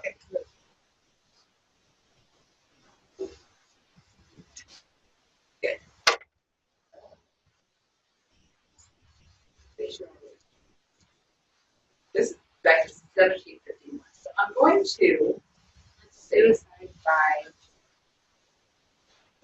by any Brit. 1728. Is that like an obituary? From suicide by any. I know, but wouldn't it be awesome by any princess? That's on Saturday morning. A French merchant cut his throat. He was an old butcher of 80 years of In age. several places and died immediately. What we did do yet this suicide is not yet known. It was an old butcher. It was Bachelor Well, I don't know. of 80 years of age, whereby he just thought that love was not his predominant. That's They published. That's a hard hitting. Only because he's 80. Wow. That's ages. This is why you got to be survived by somebody. So they go down there and say, Yeah. You need somebody to write that obituary for you, right? That's You'll get Can we look at the the half-drunk newspaper man on Let's Monday look at the morning, suicide right? by any. I really want to know whether he died by princess. Yes. Printing press. P-R-I-N. It's by printing press. I know. all right. Principles of their religion. That's not your school's princess. Man, we have the theory. So we're a printing press. Suicide by printing press. Did he just lay himself down in it? Oh my God. Hold the letter. What's been terminated? Well, That's true. and Portia and Julius Caesar swallowed hot holes. Anything's possible. That's shit. Having had his head chopped off by a wig. Where's the What? one at? The top one. She scrolled right by it. What? That's someone in the wig party. The one at the wig party, yes. Oh gosh. That is it. Wrong Oh, side okay. of the You can tell that it's past 9 o'clock again. Yeah, I think we all get a little, yeah. Past 9 o'clock, there's 7. Like, We're cognitively spent. So, Brad which came Pitt first, was the suicide or the head chopped off? Yeah, that's what I'm looking at. No, That's he it. knew His it was head a chopped martyr. off that wig He and had to, having committed suicide. he had to have known He that could he called himself a democratic martyr. But which Yeah, one happened? you can judge which kind of death is preferable. Ouch. Practice. It's like practice. So, Suicide of a boy. I want my obituary to be like colorful. That's tiny. William Maudlin. Isn't that an appropriate name? Yes. Feeling a bit maudlin, are we? 16 years of age, committed suicide in New Buffalo, Indiana by cutting his throat with a razor. What in the world? What a You know, I've learned recently that if you don't do it right, you end up not killing yourself, but just opening all this up into, like, you can suffocate yourself if you lean your head back.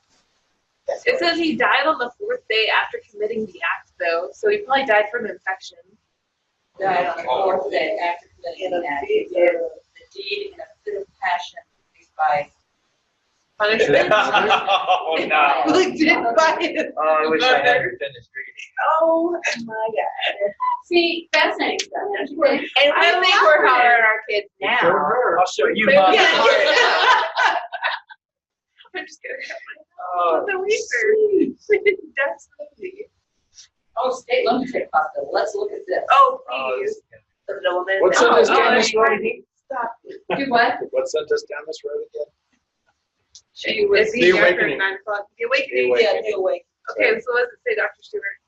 I can't read it. You can make it You bigger. zoom There's, in over there, yes. Oh, there we go. Oh, it says no case of suicide has occurred. The 17th annual report of trustees, superintendent of the state lunatic hospital at Worcester has been presented to the legislature. It appears that the hospital has been excessively crowded with patients. During this year, 440 patients have occupied apartments designed for the accommodation of 375. The whole number of patients during the year has been 682. The average number 420. There have been only 37 deaths in the hospital during the year, Only. 4 of which were by cholera. Well, at least it was an outbreak. No case of suicide has occurred during the year, and only 16 in 17 years. Oh my, that's not a Only very one good year. record. I mean, I wonder if they were all in the same room. he's kind of. It was haunted. Yeah, the overcrowdedness. Yeah. No one. The rest of them are murdered. Yeah, that's what I was just thinking. I'm sure the That's not. other 33. All right, so I wanted to introduce you to that one. Let's look at the imprints, historical imprints. This one was a fun one.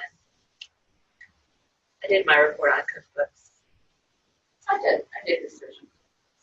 Oh, I think it's fun. I love food. How did you get to this list of databases? I went to databases. Just When you go to Databases and TMC then- libraries, Uh-huh. on the side, databases, you click that on the side. yeah, but then I mean I click that all the time to get into the databases, but was there a specific link after you clicked through to databases that you went to get this list? No, it's right there. It'll be on the A to Z A to database. Z, A to Z. So here we have, here's one that you typically use. There are so many, it's hard to keep track. Okay, so this is just the full list Yeah, of databases right. that are Uh-huh. available to you. You didn't click anything special to get over here and get. No, Okay, gotcha. you just have to kind of know what you're looking for.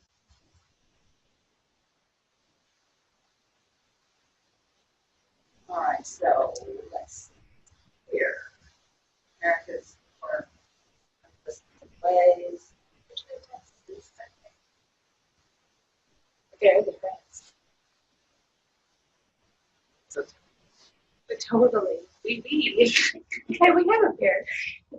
We do. You don't have to. It does. Yeah, it's got a cowboy hat. Of course it does. I never watched it. It's hot. You're not missing. I've been there.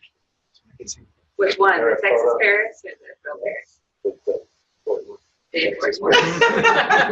Oh, The cowboy hat on Get our picture. It's a big deal. I think so. What's your name? Finish house over there. Is the one in Paris 6 like you? That's not as good. Well, yeah, no, but. Like there's, I'll tell you how big it is. This is a little funny trip about it. Story about our trip to Paris, Texas. So we're driving down. Well, I looked it up on my phone. Right, we're driving down towards where we're going to go see the Paris, Texas. And we're looking over to this. There it is, and we point. This is like the tower, right? We get closer to it. We realize, no, that's a cell tower. Yes. But it was much shorter than that. It's cell tower. So. So that phrase. But we still had a good time. It's a lot. Not the Eiffel Tower. And the kids with us knew. That was a good one. We went on a Memorial Day. The flags actually on Memorial Day. So. English. My goodness, that's great. Wow. have really long titles. I can't even read this. This is 1649. Yes. The Psalms, hymns, and spiritual songs of the Old and New Testament faithfully translated into English, meter for the use, edification, and so on. What did you do? How did you go about your search? I went into the genre search first and then typed in cookbooks, and there are really not that many of them. I think I went into, hold on, if you scroll down, there should be a section, I believe. Cookbooks. Yeah. Oh, there's, yeah, there's what's that? Cookbooks right there. And I ended up doing my report on America's first cookbook written by so-and-so and American Cookery. Yeah. The Frugal Housewife is, that one's a reprint from an English edition.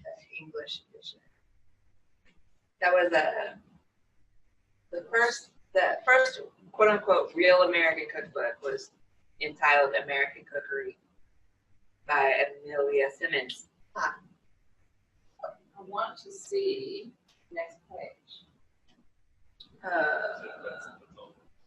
That one's only one page.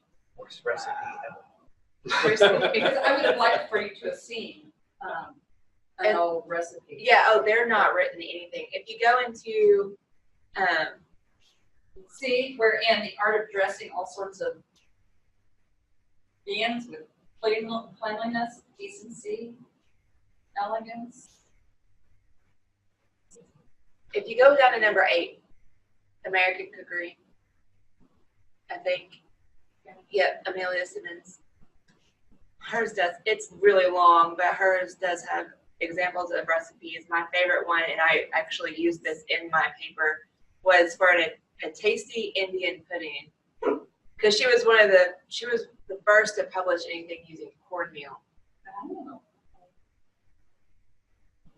You'll have to go kind of into it. Yeah.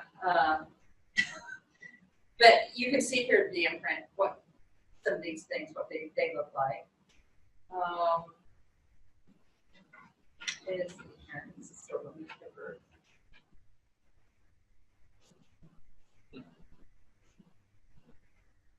This is only the A's, American periodicals, which I've used frequently. So publications here, we've got newspapers.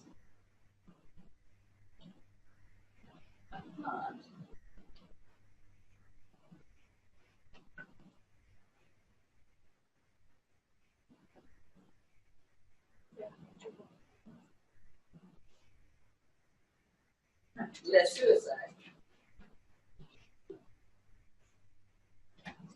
Week of Suicides on Psychology, Napoleon on Suicide, Acting, Charade on the increase of suicides, view of number of suicides in the circles of Prussia. And so you can see what this looks like here. And they have scholarly journals in here because prior to the scholarly journals we know, they had different kinds of scholarly journals. Medical and medico-legal relations of suicide. So the American Journal of the Medical Sciences, the Boston Medical and Surgical Journal, the Phrenological Journal of Science. What is phrenology? Is that the head shaped? Yeah. So they will habit of drinking spirits, liquors, and the disposition towards suicide. There you go. That is a great one. And it probably was. Well, apparently it has to do with our temperance. And anytime our temperance is intemperance, then it's going to happen. Well, Aristotle said it first. Aristotle says that many men commit suicide during a drunken bout, and others become nervous and melancholy. Usually those are accidents. Oh, let's just have a good time. You mean those home of beer accidents? Yeah. Oh, that's how it is Or now. my nail, I guess, or whatever. Hope I need. Oh, my. Said no Viking ever. I hold my own meeting. What I can do. Oh, here's Kel's directories. See what it does with.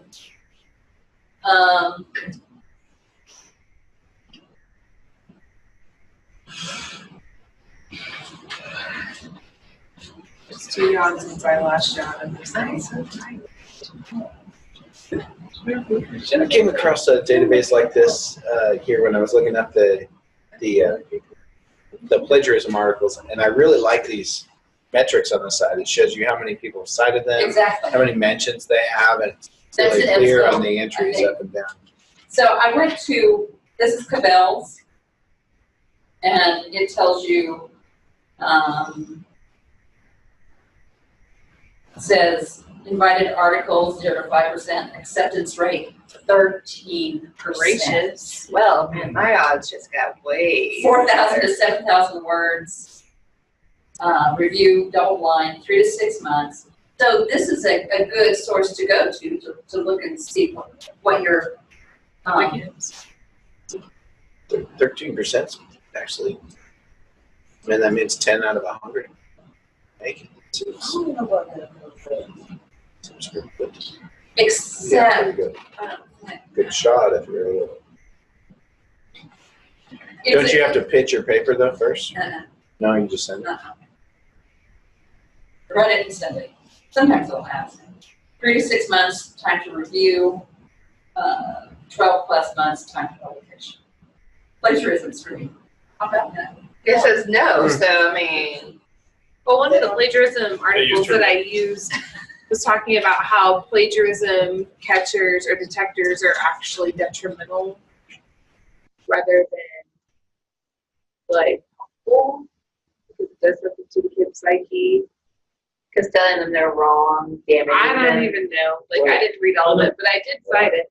There was an article, I was thinking, there were several articles about the morality of plagiarism yeah. detection. And one of them was saying, basically, if you're pushing them to use a plagiarism detection service, you are telling them up front, you are assuming that they're guilty until proven innocent. Right, I've read that too. No, just take some time. You're serious. Oh. Shouldn't even That is bad. have So I'd like for you to take a few minutes. Dallas Morning News Historical Archive, so we can get into. One time I had students look at how the JFK assassination was covered in Dallas Morning News. So it's a conspiracy. Digital public alternate. I don't know what that is.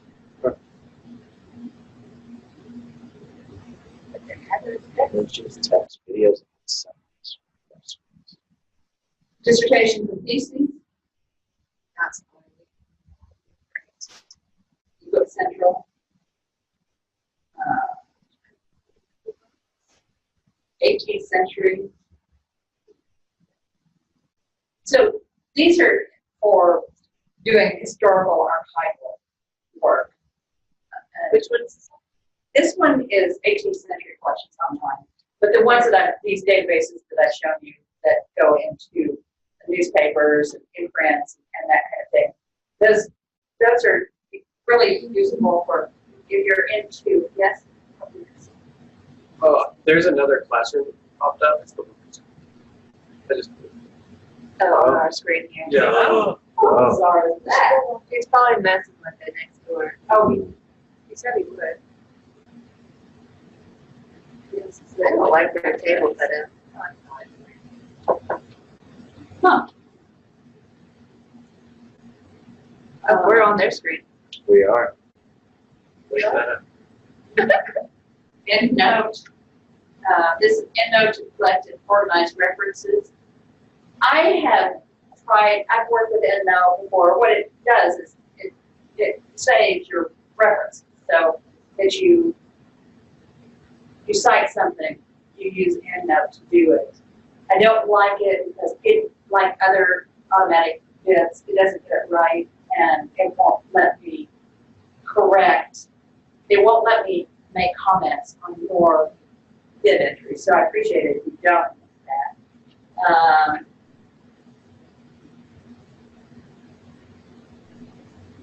OED is here and very handy. I love it. Handbook of Texas.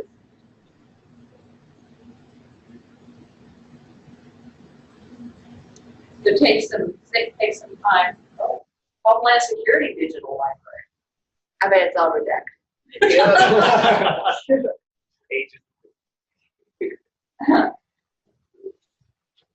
Houston Chronicle.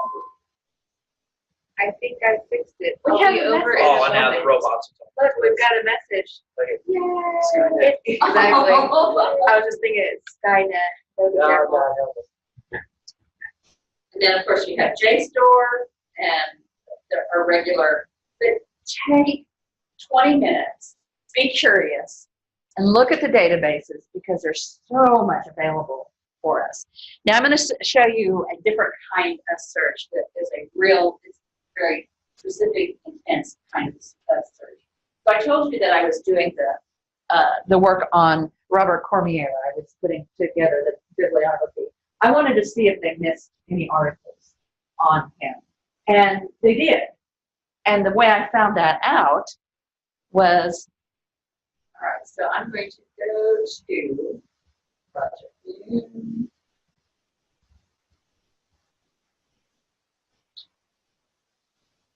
Home Improvement Reference Center. Yeah, I need that.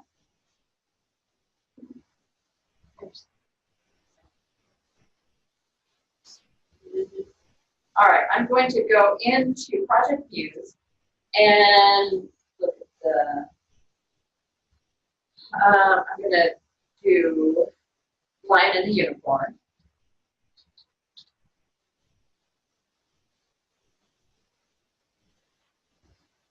And this is what I want, the journal. And I did a search within the journal.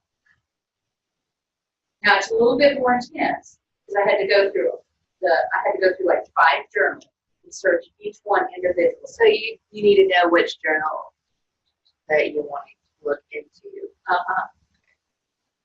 Shouldn't the database search pick these up? It doesn't. It doesn't. Is it what? Why not? I don't know. But it doesn't always. So when I need to be really certain of something, this is what I do. All right, patch writing.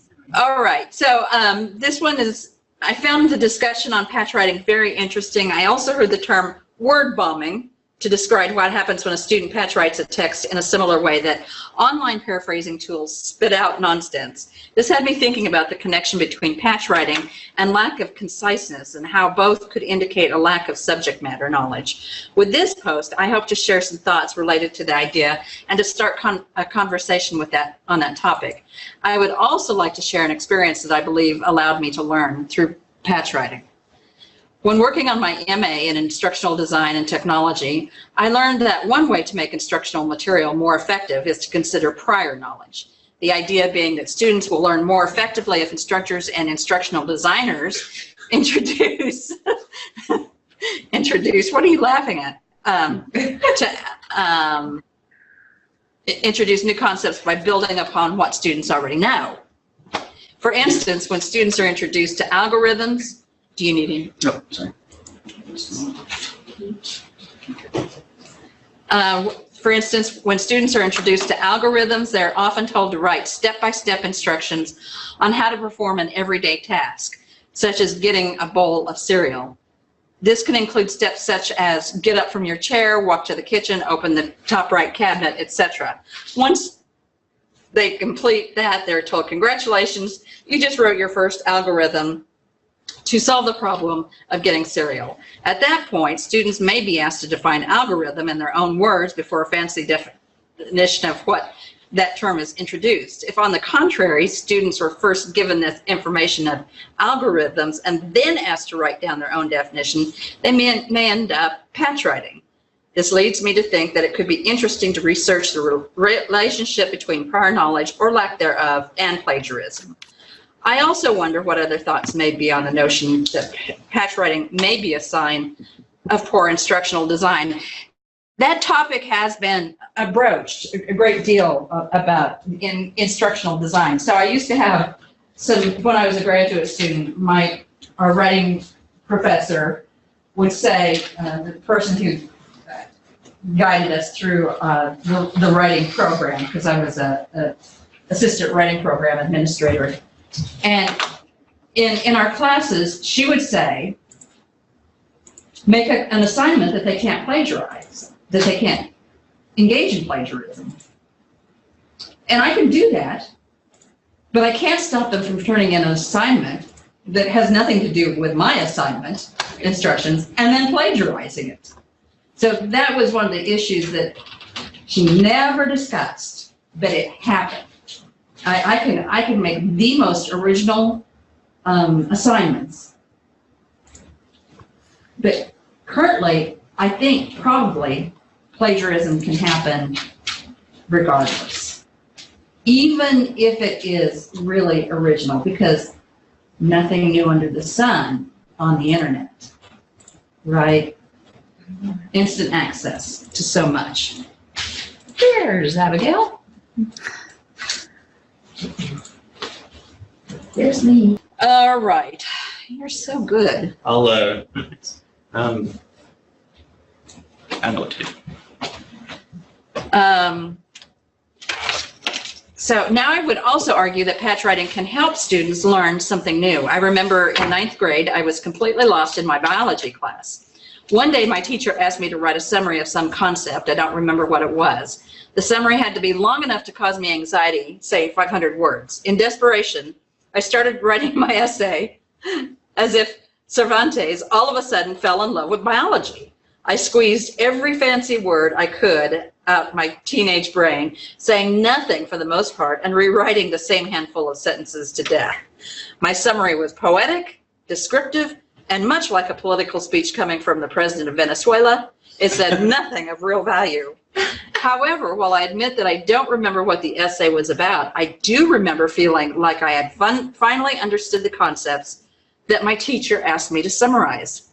Patch writing may not just be what happens when the student does not know how to paraphrase, but may also indicate that, like me, the student is completely lost. And I'd surely take that one as a yes, because you know now the work that goes into paraphrasing and how difficult it is.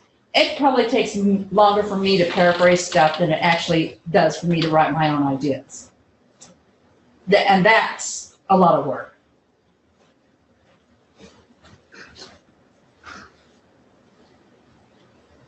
Jill Davis.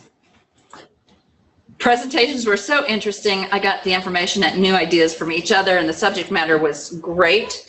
Stretching there. I got information and new ideas. The class discussion around teaching MLA in high school and students reaching college and not knowing how to write an essay brought to mind our local school district, and thought I would mention a couple of things since there are so many teachers in the class. We live in Glen Rose, one of the tiniest counties in the state, but we just happen to have a nuclear power plant there since the 1970s. The tax money from the plant has afforded a fantastic school district. It has remained fairly small. We just barely moved to 4A a couple of years ago, but they have the financial resources for amazing teachers and curriculum. My older girls went to a different district, but my youngest, who is in college now, did attend Glen Rose.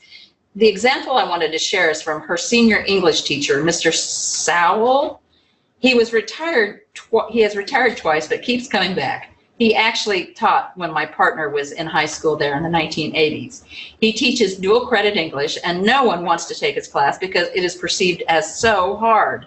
But my daughter loved him and still talks about him. He is famous for the Sowell essay, The formula he teaches his students to write a good 500 to 1,000 word essay in an organized, succinct, and MLA style manner. Everything in his class in MLA. His elements include no be verbs. Introduction must include a hook statement and a reason for topics and a thesis statement. Each paragraph must start with a transition or word or phrase. Conclusion must repeat, and thesis and conclude adjectives must be used, but no descriptive can be more than 2 to 3 times. There were more to his essay elements, but these are the highlights. This was all common sense, or what we had been taught, but evidently it is not the norm anymore. They wrote a 500-word essay twice a week within a time limit of 45 minutes, including research, and a 1,000-word essay every 2 weeks, all year long, with poetry and literature reviews, etc. I think what made such a lasting impression through this was his eternally positive support and feedback. He was critical and certainly held them to a very high standard, but he always gave them positive encouragement. There is hope out there. There are still teachers who teach despite the STAR mess and curriculum standards, and I think the students are very fortunate to have teachers who are in our class. I agree. All of the instruction on Google searches and narrowing down sources has helped me much. Thank you. Have a few questions on 2 sources. For instance, since the bibliography is over plagiarism and it is for a literature class, do our source journals need to stay in the literary field range, or can they be from other disciplines? The answer is, it depends. That's always the answer. Yes. Your essay, by the time you're done with it, the essay needs to be cohesive. And if you're bringing stuff from other disciplines, it might not be cohesive. I don't know. So it just depends on what you can do with it.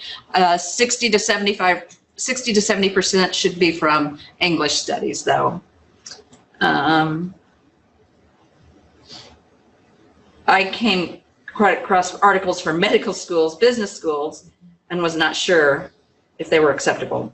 My assumption is plagiarism is the same problem across the disciplines, so should be okay to use, but my hesitation told me that might be an issue with that. Also mentioned in class, ESL plagiarism is a huge topic, and many sources were on second language topics. Would that be considered a different situation? That's a different topic. Yes, it's a different topic. And so you can include that as a topic. Most of my classes want us to use different theory lenses and seem to assume we already know the different theories: trauma theory, environmental theory, gender theory, etc. I don't know if I'm out of the loop on this because I didn't do a literature undergrad, or if everyone is in the same boat. How do you feel? Theoretical apparatuses? On the day. I was fascinated on the presentation discussing trauma theory, gender theory, but did not know trauma theory existed before that presentation. Are there specific predetermined theories already out there where I could just see a list? I know this is oversimplified. Or can any perspective or viewpoint be formed into a theoretical lens? Apparently, any perspective or viewpoint can be transformed into a theoretical lens. It's because that seems like what's happening to some degree. I'm going to be introducing you to some theoretical, to the methodologies. What do you want? What do you want to hear about? That's a tough question if you don't know what's out there. But no, when I started in your class last semester, not having taken any English studies in my undergraduate, I was feeling like, okay, I might be in a little over my head here, particularly in the theories of the critical analysis theory. And I just bought a couple of textbooks that were readable, right? I went to the bookstore and I looked in the section to see, okay, which of these are going to be helpful. And one, I'll look it up and bring in the titles. One was a little bit older, and in fact, I got stung by using one of the older ones a little bit. Yeah. But there was a newer one, and I think it was just called Critical Theory Studies, and it's like a new, like a user-friendly new, like an introductory guide to it. But it was pretty thick, and it had a cool thing because at the beginning of each chapter on each individual theory, it gave a summary of what a person doing critical analysis from that perspective asks about the text that they're analyzing. And it helped me to understand the perspectives of everybody who, and also helped me to understand which do I identify with most, so that for my future papers, you know, I can kind of go from that angle if I need to come from Sounds like a certain book by Ian Dobie. I don't remember the name of the title. I'll look it up. I'll bring it in next week or They also week have after, I the guess. Tyson book I really like, Critical Theory Today. Lois Tyson. Yeah, I really like that one too. My favorite is Literary Theory, A Guide for the Perplexed. I'm very acquainted. I was just about to say that It's a good one. And table of contents has humanist, literary theory, structuralism, Fernand de Saussure, Claude Lévi-Strauss, structural study of myth, humanism, structuralism, post-structuralism, deconstruction, psychoanalysis, Freud and Lacan, feminism, queer theory, history to historicism, ideology and discourse, that's Marx, race and post-colonialism, postmodernism. And it is a fine text, and I have used it for classes before. What was the author again? Klages, Klages. It's a green book. And then she's also written, which I believe I have, and it's in Kindle, Literary Theory, The Complete Guide. Yeah, I'm pretty sure I have that one. Also helpful, and she uses a lot of stuff. This is her latest book. Structuralism, deconstruction, psychoanalyst, feminist theories, queer theories, ideology and discourse, race and post-colonialism, eco-criticism, postmodernism. So I would probably recommend her latest one, which is Literary Theory, The Complete Guide. And like I said, it's on Kindle. So that's kind of helpful too, because you can search it and do all kinds of good things with it. So are there some that you want me? I'm going to be addressing them slowly but surely throughout the semester as time permits. Is there one, or are there some that you want to know about very specifically? Mike? I'm kind of interested in narratology. Okay. It's pretty big. Okay. But yeah, it's Just foundations. okay. So on. What's confused me has been the divisions, like cultural Marxism versus, I guess, more traditional economic Marxism. That's the stuff that I get hung up on. Mhm. The divisions within the big tents. Right. And there are always divisions within them. I mean, in terms of, feminisms, And the waves. the different waves, and then that branched out to gender, then that branched out to LGBTQ, and, it kept branching out. So where all that would have been under feminism, It's now it's many compartments. Marxism, the type of Marxism I practice is Althusserian, Louise Althusser, and some of y'all got a taste of that last semester. My favorite approach, and as cultural critics and such, those kinds of areas. So I'm happy to. I'm going to tell you about the ones that I practice, which is whiteness theory, or whiteness studies, which goes along with critical race studies, Marxism, the Althusserian brand of Marxism, the what else? Cultural studies to some degree. So I'll bring those in, because those are the three that material feminism, I'll bring that in too. See, that's another category under either Marxism or feminism, because it joins both of them. Because material feminism looks at the conditions that produce a certain way of being regarding gender, sex and gender historically and presently. So I'll bring those up. How are we doing on time? What time is it? Oh, I'm sorry. It's 10. I just wanted to tell y'all, I just got that complete literary guide for like $20 on Amazon. It's not Prime worthy, but it said it'd be here no later than March 5th. So The Ecclesiastes? yeah, the one that's the complete guide. The last one. So $25 with shipping and handling. It's not too shabby. It's not bad compared to the cost of textbooks. Oh, yeah, yeah. Well, that was the paperback. If you want the hardback, it's like $93. No thanks. And the Kindle is $16. That's only if you want to be fan. All right, so next week, no assignment. Just be prepared to be yourselves Blown and. away.